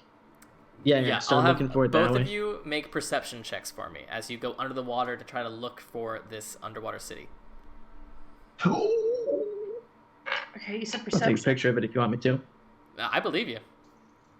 I rolled a natural 20. I rolled a 19. Okay. So, as you guys dive, at first, I mean, as clear as this ocean is, as you get further and further into the depths, it still gets dark and harder to see. You search for about another hour until Ryujin, you see the faintest glint from the corner of your eye. And as you look, you see a small, reflective, mirror-like surface reflecting a tiny bit of sunlight from the surface. As you zoom in closer, you can see that this little mirror is attached to a pillar that is covered in pearls and shiny things. And you can see that there are two identical covered pillars of stone and coral that sort of reach out like almost like unintentionally, but like a trident at a sort of a 45-degree angle facing you. And as your eyes adjust to this darkness, you can see beyond these pillars. The pearls and the mirrors and the shine and the gleam just continues and multiplies as you look into what can essentially be described as an enormous coral basin that is shining and reflecting light everywhere. As you see inside this coral basin is this beautiful, legitimately hard to look at city of reflections and gemstones. And in this city, you can just see through wisps of water and bubbles and waves these sort of rotund, fish-like creatures, green skin and gills, but they're wearing clothing. And while they have no tails, they have no feet either. They just sort of seem to dissolve into water at their base, but they seem to swim through this water as if they are made of water. Welcome to the city of 10,000 pearls. What are you doing? The name of the Merid that we were pointed toward from the Genasi in the little village was Bhagwan. Bhagwan. And did they say where we could try to locate him? No. Point us in direction? No? They pointed you to the city.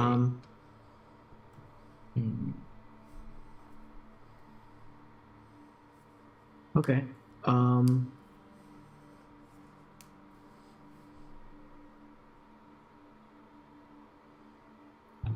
Does there look to be any taverns? Make a perception check. That's not bad. Perception. 16. 16. It's hard to tell. How close are you getting to are you like going into the basin to begin to start looking around? Yes. Okay. Yeah. I don't want to like come off hostile or anything. Of course. I want to make this as... You're keeping a distance, but you're getting a bit closer to look around. What's interesting is that you don't speak Aquan, but you can understand language when it's spoken by things underwater. But that doesn't translate to written language underwater, I don't think. So there are signs and carved stone with language that you do not understand everywhere. Anura, what languages do you speak? Every single one. Celestial, Common, Draconic, Druidic, Dwarvish, Elvish, Infernal, and Titanic. Okay. The letters look somewhat similar to Titanic, but not quite. It's almost like Russian, where like Russian to English, where there's some letters that are the same and some that are completely different. With that little bit, can I like try and guess at what it might be saying? No. Okay. Because they are different enough, although they use some of the same alphabet, but they're different enough that they are two completely different languages. Can I make it like a puzzle and try and fill in the blanks? That's like seeing an R in a Russian word and thinking that it's pronounced like an R in English. You know? Listen, I was trying. I want to try and... Yue can understand me, right? Yes. But the question is, does Yue understand Aquan? Being Yue, I mean, you can look at her stat block. I don't think hippocamps are intelligent enough to be able to speak languages. Yeah, language is 0. Damn it. But I will say, with a shot. Even the buildings that look a little smaller, they all have this sort of air to them that, like, each one of these little buildings could be a little mini palace. No matter if they're a hairdresser or a lawyer's home, they all look like little mini palaces. Can I just go up to someone and try to ask? Sure. You see, while the city is mostly Merid, there are some non-Merid here, mostly water genasi, and few and far between you see some tritons and other things as well. Can I go to a water genasi? Sure. You see a genasi wearing what looks like a sort of kelp collar. Doesn't look tight or anything, and maybe it's just some sort of choker necklace. But they're just sort of walking along the sidewalk with a basket of fish. Excuse me. Could I bother you for a moment? Of course. What is it that you'd like? Do you know where I could find someone named Bhagwan? Well, of course. Is the master expecting you? No, they are not. Wonderful. I'm sure they will be able to fit you in. Come, follow me. And he sort of floats down. Insight check. Go ahead. Passively, do I get any bad vibes? What's your passive? Insight checks. We've actually done this session. My passive is 19. Okay. Ryujin, what'd you roll? Let me just see what my minus is here. Oh, it's not a minus anymore. Okay. 4. 4. So Ryujin, you don't get anything. Anura, you get the sense it's not any sort of maliciousness. It's more of like a morbid curiosity, almost akin to watching a fish get transfixed by the light of an anglerfish. Okay. You get the sense with your 19 that sending, like, people coming to this city looking for particular Merid is something that happens a lot. Yeah, I'll relay that to Ryujin and be like, they're not bad vibes. It's kind of like that weird morbid curiosity that led you to get murdered vibes. Oh. But not in a bad way. Does that make sense? Okay, I'll be on my guard. Yeah, detect magic's still up. We'll follow him. Hopefully this goes smoothly. Okay. After about a 10-minute swim, you come to, in a city of palaces, a rather grand palace. The coral gates open wide for you as your guide sort of pulls you in, and then right at the front door, he knocks and says, "Good luck," and swims away. After a few moments, this door that looks like it was made from the wood of a shipwreck opens, and you see, surprisingly, a naked human man answer the door. He wears a cap on his head that you recognize as a cap of water breathing, and he sort of avoids your eye contact as he opens the door. "How may I be of assistance?" Yeah, I'm looking for Bhagwan. "Of course, right this way." And he turns, again, not even looking at you, just turns and walks into the building. Insight check? Make an insight check. Let's just use my passive in case. 19. So you tied my passive. Okay, so you guys both have 19s. Mm-hmm. What's interesting about trying to peer into this man's mind is that all you feel from him is shame and just like you just feel a lack from him. Shame? Yeah. Shame. He walks you through this sort of grand ornate hallway with mirrors lining the entire hallway of various shapes and sizes and qualities. Some of them seem pristine and made for this exact purpose. Others seem that they are scavenged or gifted from other places. But he leads you to this large chamber with this big set of stairs that leads up to this throne, this beautiful armed chair at the far end of the room. This man gets to his knees. "Master Bhagwan, there are guests wanting your company." And he sort of nods to you all and shuffles to the side of the room. You see a swirl of water above the throne before this Merid, a bit bluer than most Merid, more on the blue side than the green side, sort of appears and rests against the chair. "Well, what may I be of service for?" I'm sorry. Hello, Bhagwan. Not the voice I was expecting. I am Ryujin. This is my companion, Anura. Hello. I come seeking to trade something. Oh. What is it you would like to trade? It's my understanding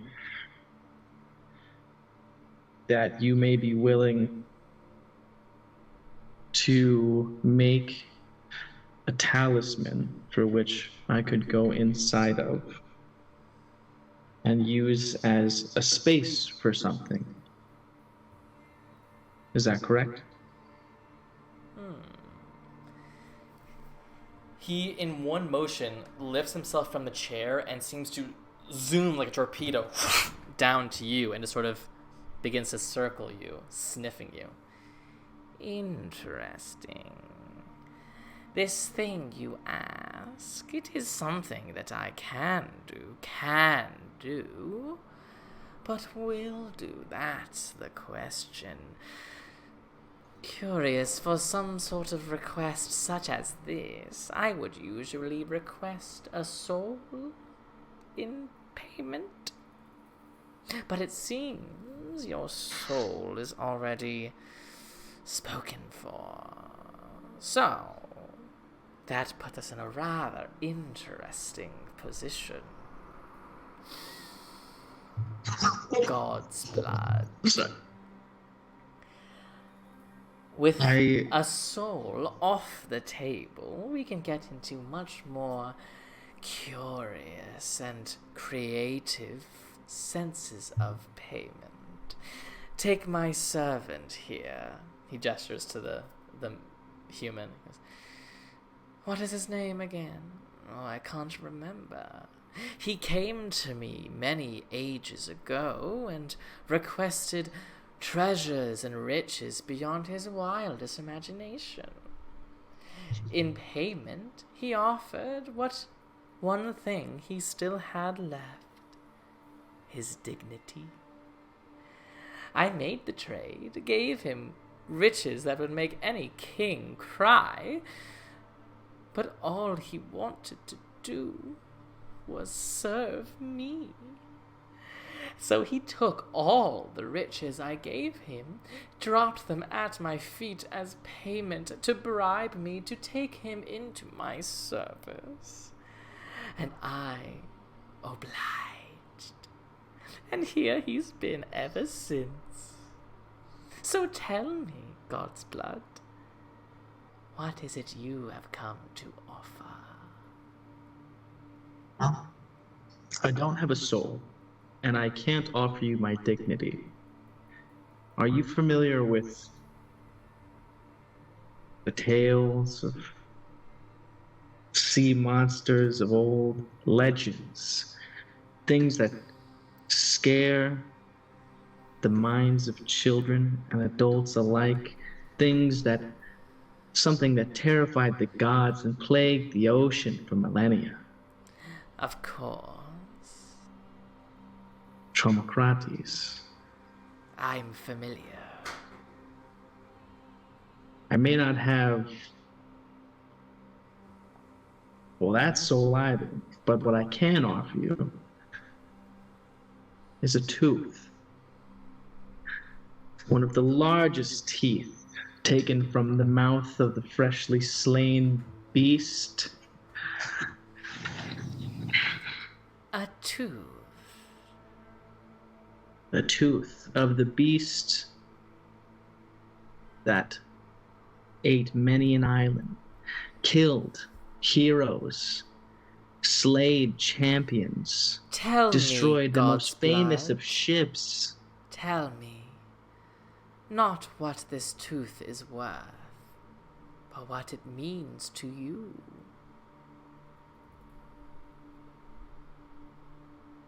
That is what I thought. It's a piece of my greatest enemy. Tell you what I am far more interested in. You defeated Tromocrates, is that right? Yes. Well, then I see some potential forms of payment. Certainly, defeating a monster as legendary as this must have made you quite famous on Gaia, correct? I suppose. Well, then perhaps that is what I will take. How What? would you feel giving me your fame in exchange for this talisman?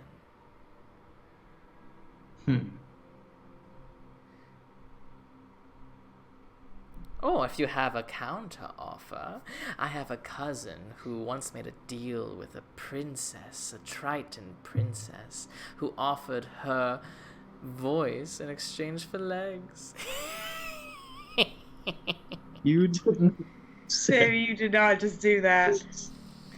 Tell me, what is your counter offer? Can I drop my wild shape and I'm gonna immediately cast water breathing? Sure. Because it's, thank God, something I can do very quickly with the last little bit of air. And so I'll take out... have an idea. Sorry, go ahead. I'll take out the Cloak of Stars. And Ryujin knows what the cloak means to Anura. I'm not gonna let you trade your cloak. Stop it. Put that away. This was my idea, and if there's a price that I have to pay, I'll pay it. I'll just hand it to Ryujin and kind of shrug, like it's up to you if you need to.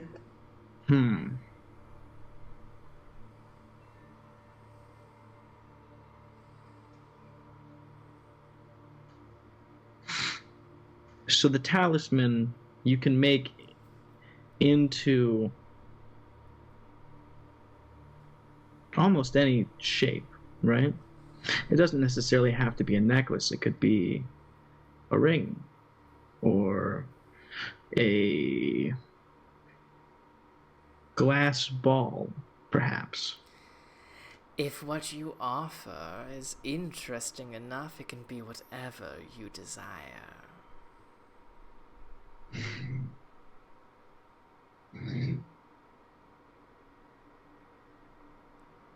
Perhaps a glass eye?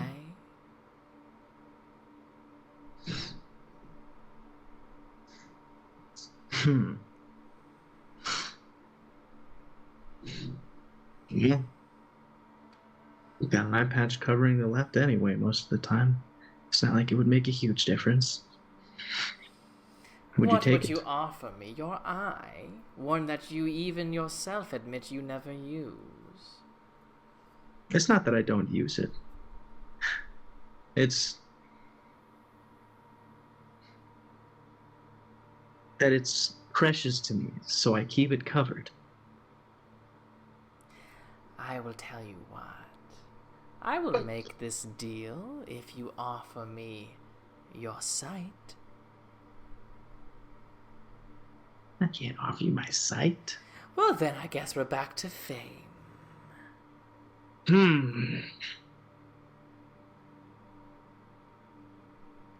Can I gesture to Ryujin?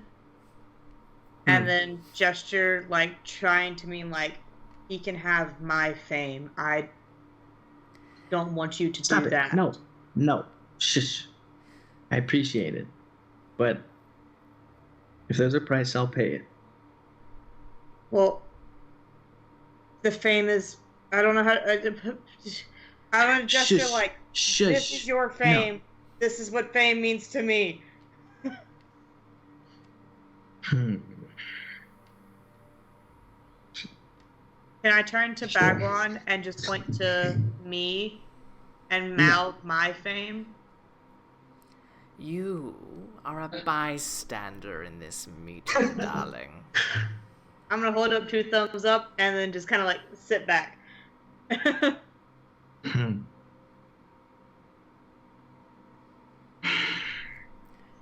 God's blood, I'm waiting. I know. I'm thinking.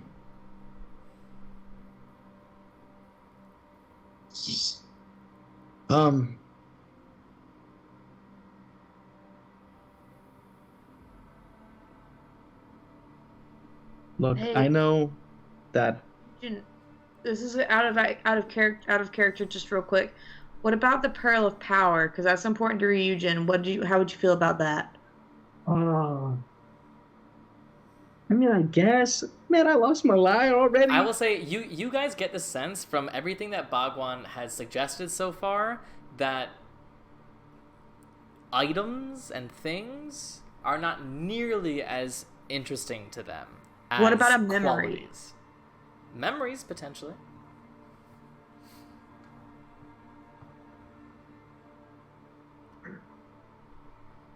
You could offer up. Do you have the Fate Touch fruit still?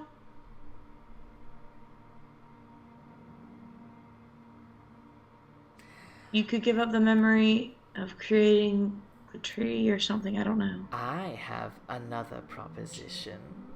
If your fame is so important to you, tell me. It's not that it's just useful. You seem to be an accomplished adventurer. People do not get into adventuring if they have not experienced some form of loss. Who have you lost?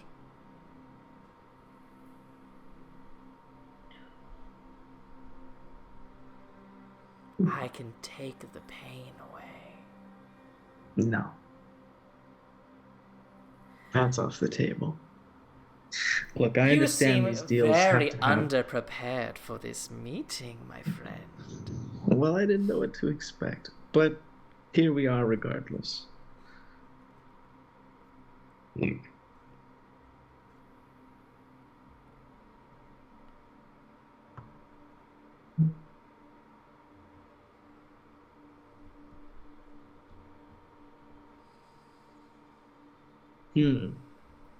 Sorry, I'm thinking out of character, so just helps, just hit the pause if button anyone real has quick. ideas, feel free to shout them out. What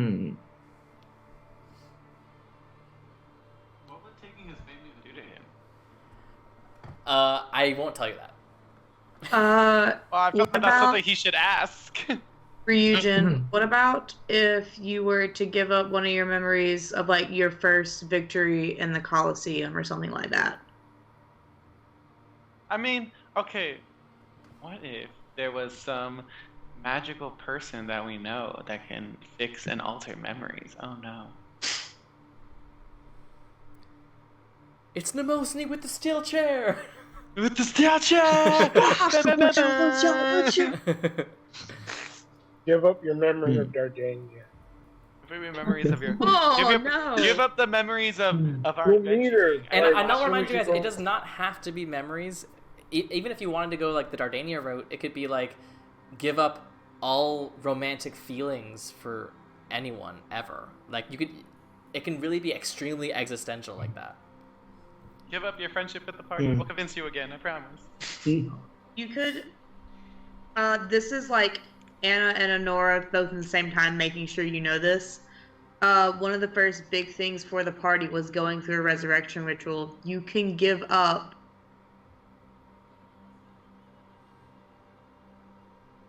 the memory of ever going through that with us. Give up your search for the Titans. You can give up The burden of wanting to avenge your mother. Fuck, dude. This is getting deep. These are all things I wouldn't want to give up, but I feel like shit, that's not bad. That's not I bad. I will tell you the end result of this. If you do end up making a deal with Bhagwan, there will be, depending on what it is, a like mechanical or roleplay shift from here on out for the rest of the campaign. This will not be like a do it and forget it type thing. This is a decision with a capital D. It's like the library scene. Yay. Give him your leg, because then you can get a No. peg leg and you're a Give pirate him your voice. anyway. No! And get a mermaid tail instead. The reverse. I'm telling you, give it up. Give up your quench for revenge. Give up Yue. Oh no. I have a suggestion. What?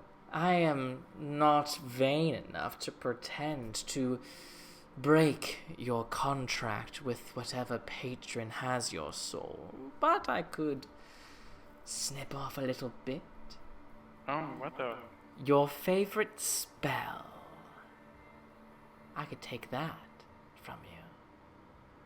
Damn.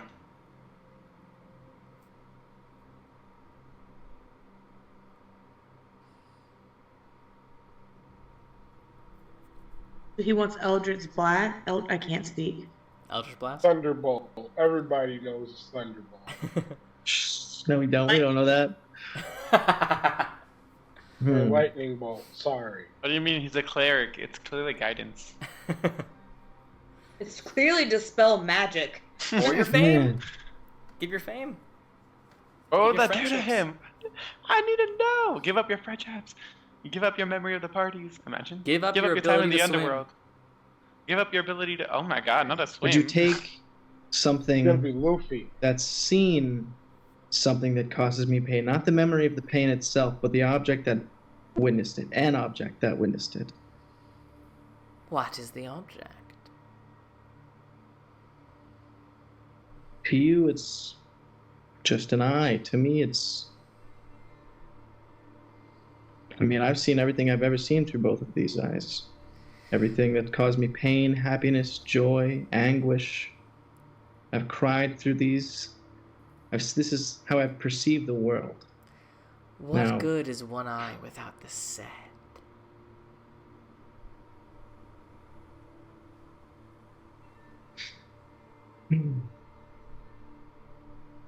Well, it being somewhat infused with God's blood has to make it more valuable than a normal single eye. I'd say it's almost worth the price of two.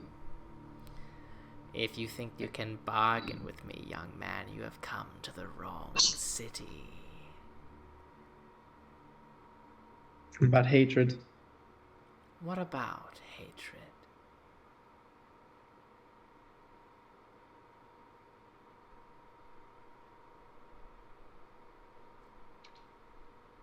There was a quest of hatred and revenge.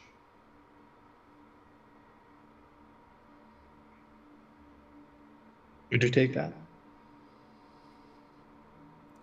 Does hatred fuel you?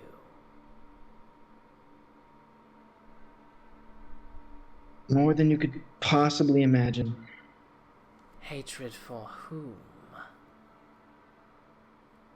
I don't know. You don't know. I've never met them. I know what they did, but I don't know who they are. I don't know what they look like. But I know if I find them one day, I know what I'll do. And you are offering that up. You will come across these people who have wronged you so, and you will not recognize them from strangers. Is that what you want?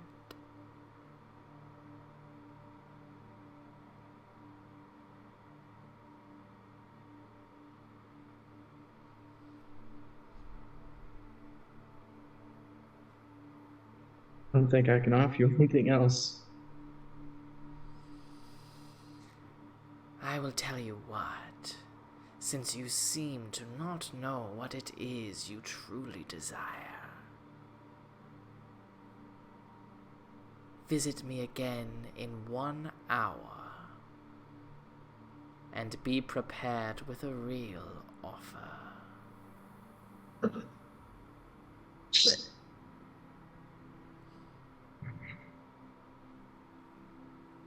Do we have a deal?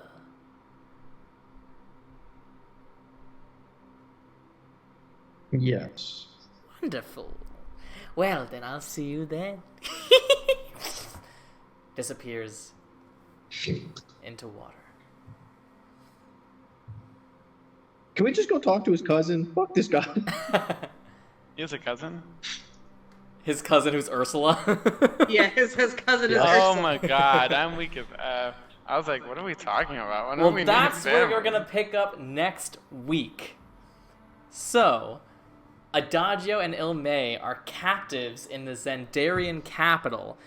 Ryujin and Anura have an hour to come up with something that will entice this Merid to give them what it is they need. Alexios having the time of his life making some wings in Athens. Who knew this episode was going to end this way? But I am excited. I expect that next week we will come back to this moment and we're going to have some awesome ideas of what to offer this silly little Merid. Thank you guys so much for joining us today. Ryujin's like, I'm not going to think about this for one moment outside of the campaign. Thank you guys so much for joining us. As a reminder, this episode will be up on YouTube on Saturday, and the next episode of the Links to Tartarus campaign will be here on Twitch on Monday, whatever Monday's date is, at 7:30 p.m. Eastern. Thank you guys. We'll see you next week. Bye!